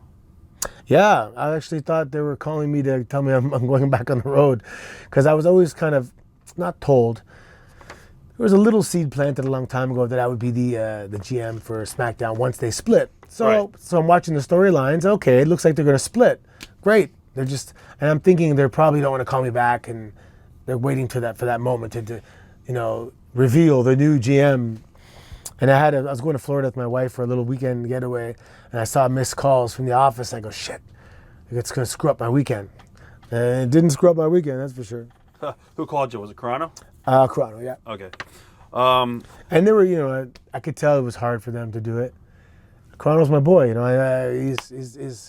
And I was making it easy. I'm like, hey, no, don't worry, guys, it's okay. It's the end of a beautiful chapter. I thank you with all my heart. I've been at home for almost 2 years. You guys have been paying me because I don't know if they thought the surgery was a botch and they owed me, or they're just the fact that I sacrificed my neck. But they paid me for a couple of years sitting at home. So I have no I have no qualms at WWE. They treated me very, very well. Was there any talks about you actually becoming the GM? Did you talk to anybody in the office before? Not they released formal you? talks, but Okay. I heard that it was brought up at a meeting and they liked it. So at the same time, there's a lot of things that go through your head. I'm thinking to myself, did they want to cancel this contract or let it run out? Originally, they had called me because they can add on the time you're injured. So they actually sent me a letter and called me and said, hey, just so you know, we're tacking on that year to your contract. So my contract was supposed to expire now in 2017, but this is their choice. And then they obviously just said, we're not going to do that. And then they let it run its course now. And I forgot my train of thought. We were just talking about, well, did you have any other conversations with the company while you were sitting out? Oh, yeah, sorry. So I thought that if I'm going to come in now as something on SmackDown for once a week, well, they're not going to pay me my full booking, whatever, road salary. And I'm thinking maybe they'll let it expire and maybe call me back and say, hey, you want to do this once a week for X amount? In which I'd say, absolutely. Or maybe I might say absolutely, depending on what I got going on. Right. It's really, you know, first come, first serve. Do you think after all those years that Hunter or Vince should have been the one to call you? No, it's because it's talent relations. Okay. And yeah, no, I'd love to go back and see them. And you know what I always wanted to do? I wanted to have just a one-on-one dinner with those guys, or individually, just to. I never got as much time as I would like from them, but not because I want to talk shop. I want to talk to Vince about being a commander and chief, about being the captain of this massive ship. Teach me about dealing with people and delegating responsibilities and just your perspective on why you got to push, and just be unstoppable. Like, I wanted to be... You wanted to know what drives them. I wanted to be a pupil. I wanted him to be my mentor, because he's an exceptional human being. 3 guys, Cena, Triple H, Vince, all super work ethic, super intelligent, alpha males. Like, and I've had the luxury to grow up during my 30s, because I was still growing up, to be around these guys and to have this rub off these awesome guys. And yeah, but they're busy, you know. Vince doesn't sleep. Yeah, apparently Triple H too, like 3-4 hours a night. Just looking at my set list. Had there been any talks about you returning at all? With WWE? Yeah, with WWE recently? No. Okay. But they were very clear about, this has nothing to do with the network. You know, we encourage you to pitch ideas. We'd love to have you on the network. Or he said, they even said, you know, storyline might come up and we give you a call and you're back on the road just like that. But right now they were cleaning house and whatever, and they just couldn't, he said they sat down with the writers and they just couldn't come up with something to, which whatever. Creative has nothing for you right now. How can you not come up with something to do for Santino? That's ridiculous. Right. Talk about your wrestling school. I can come up with a million things, you know. I can pre-tapes, backstage, post-match interviews. I'm not picky. I'm not going to have I don't think I'm better than anything. I would have did anything back there to stay there. But at the same time, the sense of freedom is awesome. I'm home now. I have a garden for the first time. You know what I mean? I cut my grass. I have a lawn, you know. It's awesome. Talk about your wrestling school and why you feel it stands out among the other schools out there. It's by far the best education you can get in the pro wrestling industry. One, because I've been right beside these guys for so long. I know exactly what they want. I know when I'd see local talent trying out in the ring, what they would shit on, what they would put over. We have live TV. We actually have live TV. It's local TV, but it's live. Right. And talk about getting a custom-made education for what you're going to need eventually. You know, we're told it's a show, and then we have to make them suspend their disbelief. And I approach it like, you know, everywhere I went, I learned a lot. I learned a lot from Don Kozlov, how to conduct yourself, and how to keep yourself safe, and how to just, if someone's taking some liberties on you, grab an arm, sit out, and let them know, hey, bro, are we good here? You know, and then give it back to them or whatever, and that kind of stuff. And, you know, those are very important things to stand up for yourself. Ishikawa taught me there's just the mentality of training like a professional. Like there's Olympic wrestlers, amateur, and then professional wrestlers. And they hold themselves even in a higher regard because they're professional versions of these guys. So they have to out-train. That's why every morning, 500 squats, 400 push-ups, and that's just breakfast. That's nothing. We trained really hard, and it molded my perception of what a professional wrestler is. Then I go to OVW, and I have Rip Rogers, who's just laying it straight as possible and saying, take your championships, take all this shit and leave it at the goddamn door. It's this phony bullshit. If I say you're going to get knocked out with a feather on a daily basis, guess what? You're getting knocked out by a feather. I'm going to over-prepare you. I'm going to overtrain you. You're going to have the skill set to go make a living anywhere around the world. And then when you get there, just do what the boss wants. And I got that. And I got it completely. And then, you know, Paul Heyman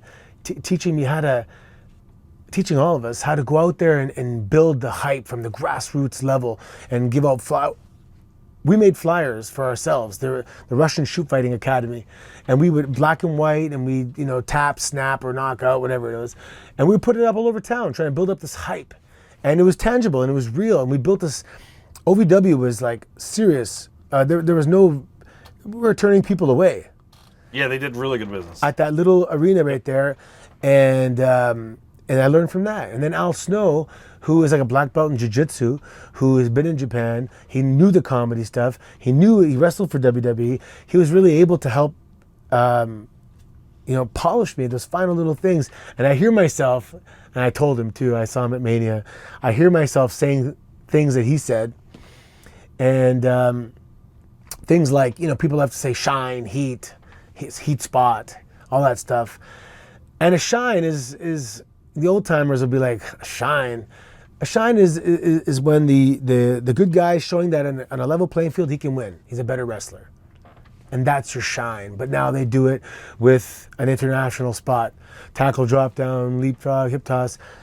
And yeah, okay, you got the guy rocking and reeling, but a shine can be, you don't have to fit this formula.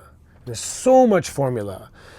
And he just had a profound effect on the way of me as a coach. So did Rip too. And now I'm a coach. Yeah, I transitioned from being a coach, and I love being a coach. I'm very honest with my students. I give them report cards, and we sit down, and I tell them, listen, and I'll tell them the same thing Rip Rogers told me. If you're a fat fuck, lose weight.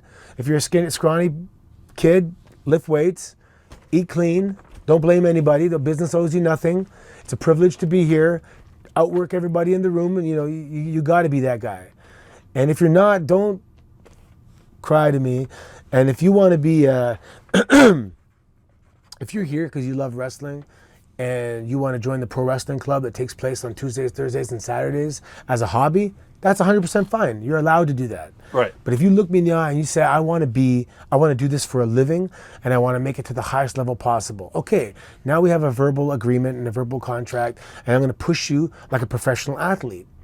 And, sorry, that's what's going to be required for you to make it. Do you agree? Do you accept? Okay, now you got to train 10 times a week. Whether it's 4 professional wrestlings, 4 lifting weights, and 2 boxings, whatever it is, you got to train 10 times a week. And if you're not, don't ask me to do any favors because you're not doing your part of the holding up your part of the bargain. Was there anything that you didn't get to accomplish during your run that you wish you were able to do? That miracle night, I guess. That's about it. Craziest interaction with the fan? Oh, gosh. Besides tonight. I got pickpocketed in Italy one time. So I'll do the match, the Italian fans. It's very special for me to go wrestle in Italy. Like, they're chanting Santino between every match. And I was the U.S. champion at the time. And they're like, this next match is for the United States. They're going crazy. I think it was Wade Barrett. Get out there, cut a promo. And we have the match. Cobra, 1, 2, 3. I just won the World Series on the top rope, basking in all the glory. Cobra goes back in my singlet. I'm audience. And one guy, it was a flawless attempt. He just went, and I'm like, and he went back pretty quick. So, between you and I right now, there'd be 8 guys, right? Right. It's a packed crowd. And he just faded. And I was kind of like, well done. But he stole my Cobra. Wow. Stole the Cobra. I'm like, motherfucker. Any favorite road stories? Oh, the road stories are always pretty fun. There's a good group of guys, and some of the European tours. And I'm older. Well, I was older, so sometimes I got to piggyback on the energy of the younger guys, and they're like, the phrase is, "Last night was good, but tonight, we're in a new city, a new town, and tonight is the night." Who's one talent that you'd like to see WWE use more? Use more? Yeah, use more. That they currently have? Well, there's guys I thought that, for example, Alex Riley, Ricky Ortiz, Low Key. I'm like, what? These guys could have been megastars, Especially Low Key. What do you think happened with Low Key? Did he get heat or? He got the label. Took himself too serious? No, a bunch, a little bit of everything. He was very serious. And he's serious in a professional way. Yeah, I like his seriousness. I think he rocked Dolph one time, concussion. But I think one time he was really pissed and he said something and someone overheard. Like I would tell Vince to his face or something like that, and someone's like, "Oh, really? Would you?" I don't know who it was, but someone was a stooge. And yeah, that was it. Yeah, man, you got to watch who's around the corner taking a piss. Were you surprised WWE didn't try and put Sandow into a spot similar to yours after being, let in the ring? I thought he kind of was. Yeah, I mean, he was funny. Yeah. Why do you think the company left, missed the boat with him? Somebody somewhere must have been rubbed the wrong way. That's the only thing I could think of. He's super talented. He's funny. He's athletic. He's big. He's has Would you ever go to TNA or ROH? Obviously, you can't work, but... No. Okay. I'm pretty loyal. WWE has been awesome to me, and the history of my family has changed based on them giving this kid a shot. Yeah, if I can't wrestle for them, I don't think I'll wrestle for anybody else. I'll do some appearances here and there in the indies because I only had 6 indie matches, so it's kind of like I want to go back and make up for some of that and do some indie stuff. Do you still watch the product today? Not really. I mean, a little bit. I watch pay-per-views I got the app, and I'll check in on Raw. The problem is, I have a wrestling school. Right. So these guys are coming up to me every week. You see what happened on Raw? So I know what's going on. And I like the current roster. There's a lot of awesome guys there. What is the biggest misconception of yourself compared to the character Santino? Oh, we're completely different, I think. I guess I don't know, laid back. I'm pretty easygoing. Right. I'm,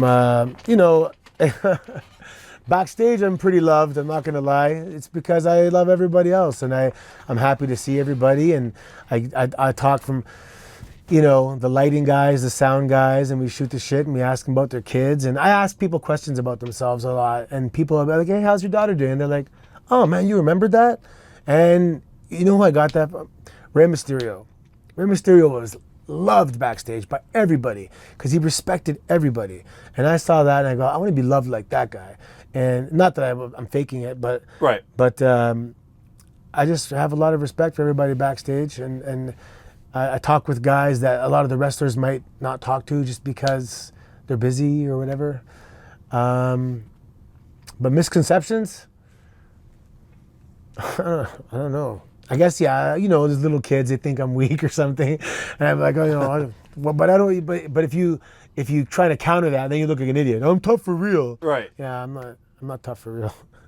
I'm going to mention some names and just give me some quick facts on them or any stories you might want to share. Yep. Randy Orton. That's my boy, man. I rode with Randy for my first 3 years in the business, and if he's your friend, he will go to bat for you, and he'll actually fight for you.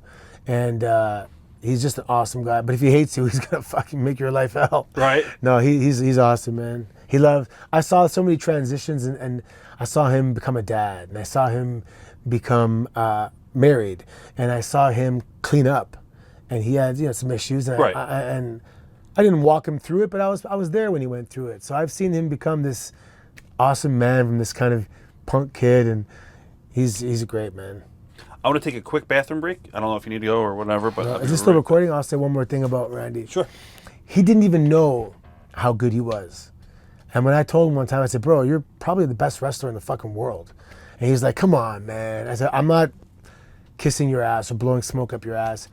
You're awesome in the ring. He didn't know. And I thought that was it was cool, man. And he's humble. Yeah, now he is. Yeah.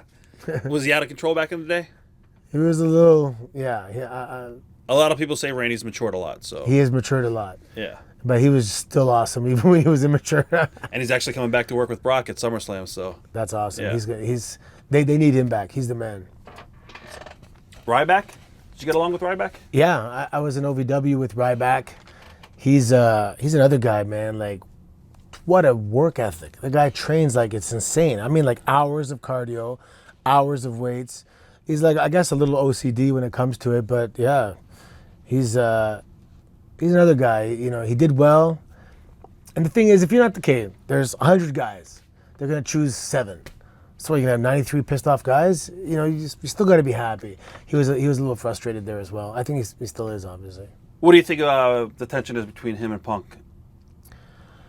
Punk is drug free. Punk accuses him of taking drugs, and Ryback's like, I work harder than you.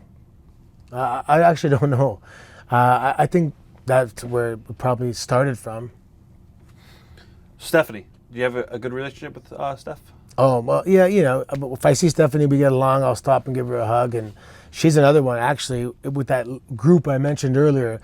Like, what a woman. Like, alpha female, intelligent, just a good sense of what is good, what is cool. Right. Like, she can watch something and say, okay, that didn't look right. And I'm looking, she's right. She's smart. She's smart. Approachable? Oh, 100%. She's so nice. Their whole family is amazing. Even Linda, Shane, everyone's so cool. Kofi Kingston. Kofi, man. I had some awesome matches with Kofi. We got hired on the same day, actually. Right. One of my first moments where I had a moment was with me and Kofi. We were in Paris. And we did one of those things like, it was like 1, 2, my foot was on the ropes and the audience went like, oh. And I remember laying there going, wow, that was awesome. Because you're a maestro and you conduct the audience with your actions, and I made them all go, ooh. And I'm like, yeah, we had 20,000 people packed Paris. It was a moment for me for sure. Bob Holly. Oh my God. Bob Holly beat the tar out of me when I first started. So I first started, I'm tag teaming with Carlito. And it's Bob and Cody versus me and Carlito. And God, he used to chop the shit out of me. And Carlito, being the crafty veteran that he was, always had me in there somehow with Bob. And I just keep taking the brunt of the beating. But no, I like Bob a lot though. he warmed up to me near the end for sure. Sheamus. Oh, Sheamus, man. I remember Sheamus when he was trying out. Actually, he was having a tryout when I debuted. And he came to Florida. I had him at the house for dinner. I remember I gave him advice once. I'm like, he's like, how'd you think of my match? And I'm like, it's good. Like, I don't know about your hair, but your wrestling is good. Because he was a bit like, with an axe. I thought it was kind of hokey, but he dialed it in, man. He became, how many times has that guy been world champion? Like, he's going down in the history books. And that movie role he just got, amazing. Very proud of him for that, the Ninja Turtles. John Morrison.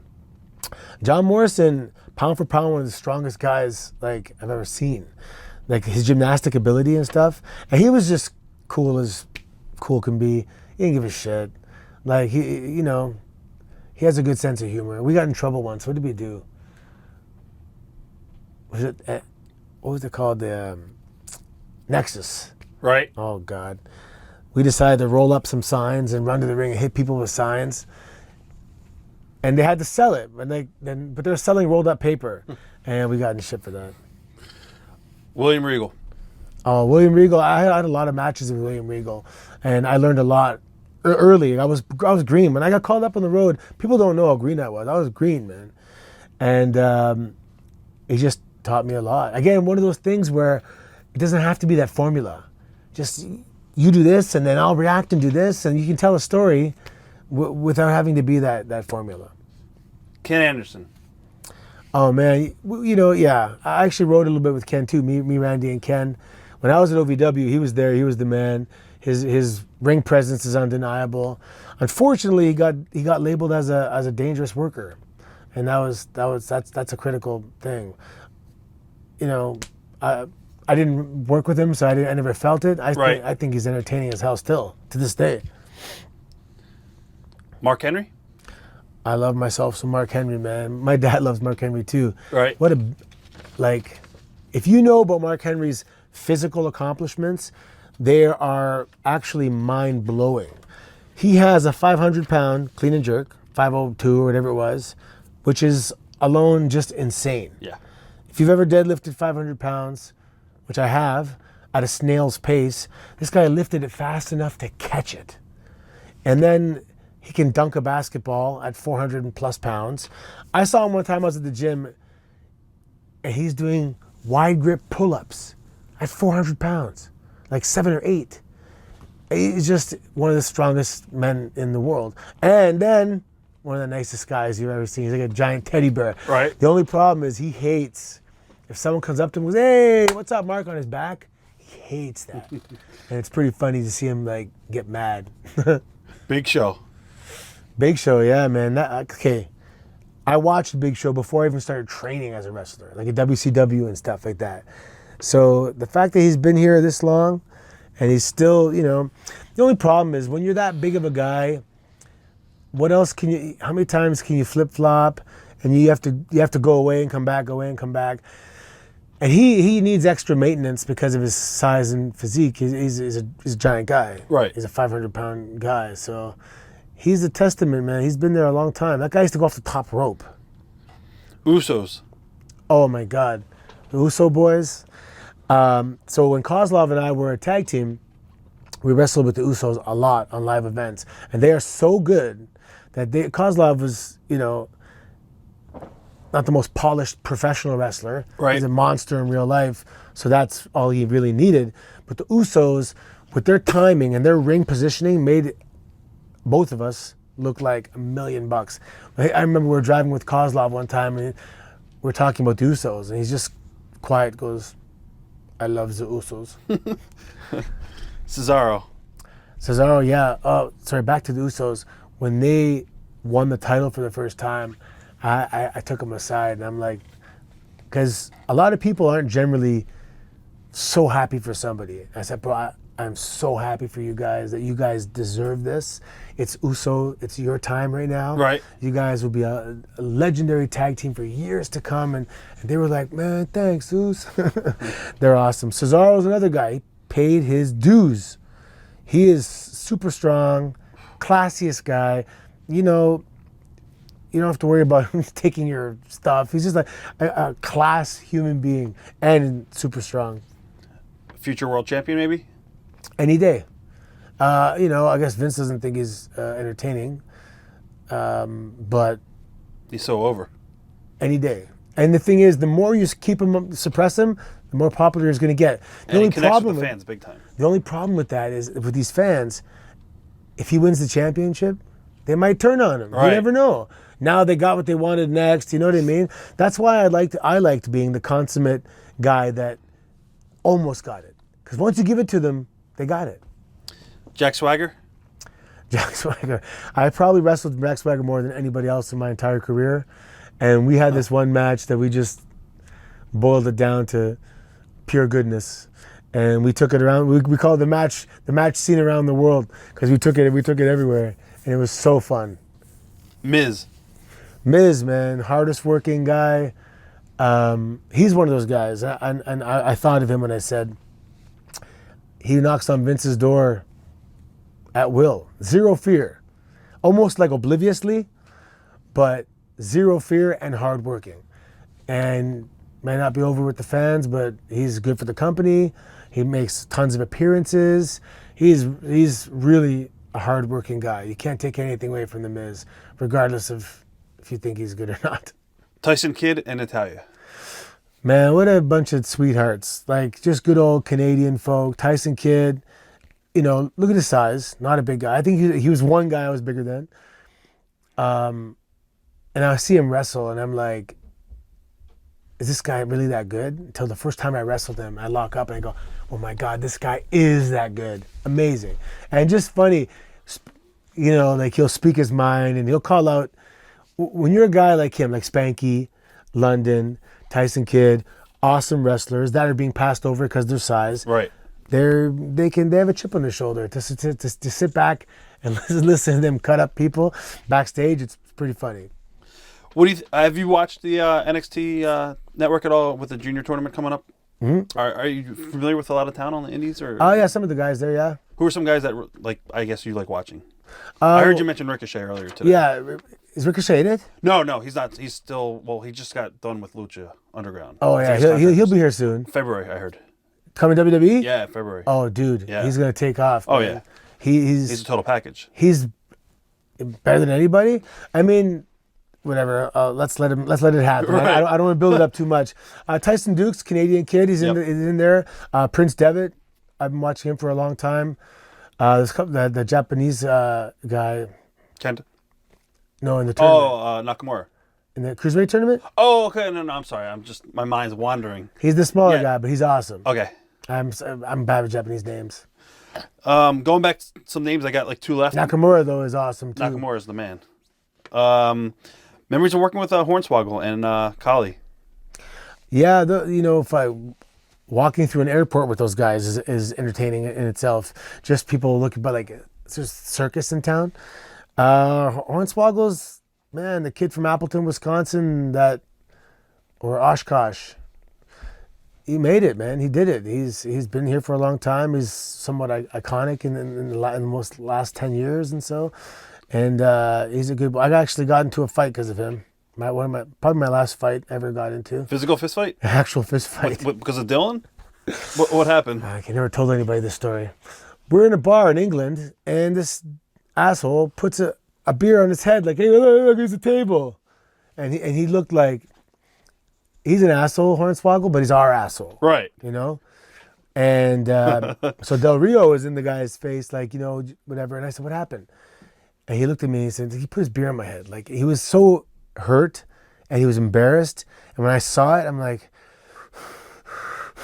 so anyway, I told the bouncer, I'm like, can't believe I'm saying this. I told the bouncer, hey, this guy disrespected my friend big time. And the guy was like, I'll sort it. And I thought, he was yelling at me like he was upset, like, man, I can't believe that, I'll take care of it. But he wasn't. He was yelling at me like, don't worry about it, I'll take care of it. So anyway, I told the guys, yeah, he's going to take care of it. Because everyone was pissed. And then I look and the guy's just at the other end of the bar. I go, hey, that guy's still here.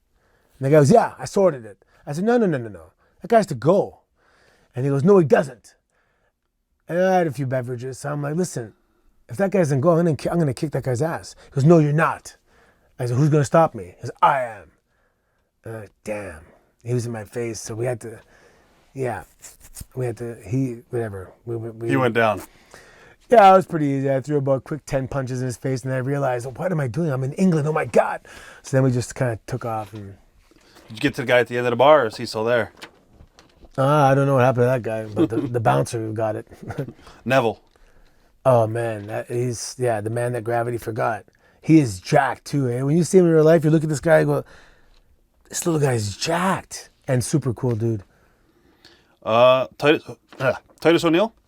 Titus is, man, do you know his story? I don't. I just know his background. Do you know his mom was like 12 years old when he was born? I don't even know that. And he is such a success story. This guy, scholarship, Florida State, athlete, monster. His mom was 12 when he was born? Something like that. Really, really, really young.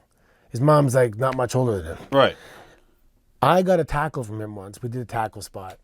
And it was like running into a concrete pole. And all I could think of was going for a big catch as a receiver and just bam, getting hit by that guy. He is so strong. It is freaky. Do you think it was fair for Vince to suspend him after that happened? Yep. Okay. Yeah, he's I've seen him give Vince a few shots backstage. Flippers in the back, and he pulls in. And Vince gives it, and Vince likes when you give it back. Right. But he took it too far. Okay. Is there anything you want to say to your fans out there that you might not have had a chance to say to? Well, that's pretty interesting. I just really like when they come up to me and they thank me for the laughter that we've shared together. And a lot of guys are always like, man, we wish you were booked better. We wish you won more. And there's something romantic about always wanting more and never getting it. And never winning the big one. Being the second last guy in the Royal Rumble. One count away from winning it. And I'm good with that. Because I'll always go down as they wanted more. They never got enough. They never got their fill of Santino. They always would have wanted more. And that's something special to walk away with that. To always, they were never satisfied. Did fame ever change you? Never. Did you ever sit back in a hotel after one of the matches and sit back and reflect like, wow, I came a long way and I made it? Oh yeah. I mean that's just a realization, I mean, okay, so I had a Hyundai accent, took me all over Louisville and back 10 times. My little car, and Pepe, his name was. I got it in 2002. Never let me down. And then I got signed by WWE. And then I had no problem with my car. But I remember people were like, you're a WWE superstar and that's your car? I'm like, yeah, so what? And then someone else goes, that's your car? A cop even pulled me over one time. He's like, you the wrestler? He goes, this is your car? I'm like, yeah, so what? What the fuck's... Who cares? So then I bought a Hummer off of, actually, Rey Mysterio. Right. Jacked up, like a foot jacked up, monster tires, lights, and I thought it would be more, whatever, in line with what a WWE superstar should drive, but it just wasn't me, It was like driving a tractor trailer to go to the grocery store. Right. If you had to write an autobiography tomorrow, what would the title be? Oh, there was something that Leonard Nimoy wrote, something like I am Spock or I was Spock and something like that. I was Santino, because I'm not Santino anymore. I'm Anthony again, and I love being Anthony. And I was only Santino for that time. I wasn't Santino before that. And And or something like I played a character named Santino Marella or something like that, just to distinguish between the fact that that is a character. And it's important for the kids to know too, because, and this is what we do when we do the anti-bullying stuff, we resolve our conflicts by physicality, right? Fighting. And you can't do that, and you shouldn't do that. So know that this is a show, and don't do that in real life. Don't just fight someone because you have Unless they put a beer on somebody's head. Yes, that was very bad. I shouldn't have done that. But yeah, it happened. Well, I definitely want to wish you the best of luck in the future. Oh, thank you. And I hope to see you on a major TV show, whether it be film or another run on WWE TV. Yeah, it's going to be something. There's going to be either movies or TV, or I start with Sportsnet in a couple weeks. Oh, wow. For your own company, right? Sportsnet is, I'm working with, it's just a TV show. Oh, okay. One's called Gotta See It. It's like a sports blooper thing. And, right. And one's Aftermath. It's a post-wrestling talk show, which I wanted to stay away from, but it's a foot in the door. Sportsnet's huge in Canada. It's across the country. And I want my own talk show eventually to interview Canadian sports talent and stuff like that. Well, I wish you the best of luck. Oh, thank you. And it's been a great interview, and thanks again for the weekend. Thank you very much. This is a DVD extra, sort of. We shut off the camera off, and yet another story. Yeah. So I had my neck injury, and when I made that promo saying that one regret I have is that I'm not able to say I'm from Mississauga or Toronto. So the word got out that I retired. So I have a buddy named Josh, the crazed one. He lives in Tennessee. He used to be at OVW. I get a message from him saying, bro, I'm so sorry. He took the phone, and I couldn't stop him. I'm like, what? And then I see this message from Josh, the crazed one. So I listened to it. It was Cornette. Cornette grabbed his phone because he goes, I'm friends with Santino. Are you really? Oh, call him. I want to say hi. So he called me, and then he grabbed the phone and goes, you piece of shit. I'm glad your neck's fucking hurt. Get out of this goddamn business. You had no right being here in the first place. And I'm like, I had a neck injury, and I'm potentially facing retirement. I'm like, what a piece of shit. Now, if he's doing that to impress the people that are around him, I almost kind of get it. But if you really mean that, you're a piece of garbage. And who does that to a guy that just had a potentially career-ending surgery, or injury, I should say. So that's how it ended. So it's been nothing but that kind of treatment from that guy. Maybe one day I'll get you on camera together and we'll do a face-off. Yeah, maybe we can do like I'll just beat him up in the basement. We'll have a studio. Okay. Studio death match. Yeah, the death match. Exactly. No guns allowed. Right. TitleMatchNetwork.com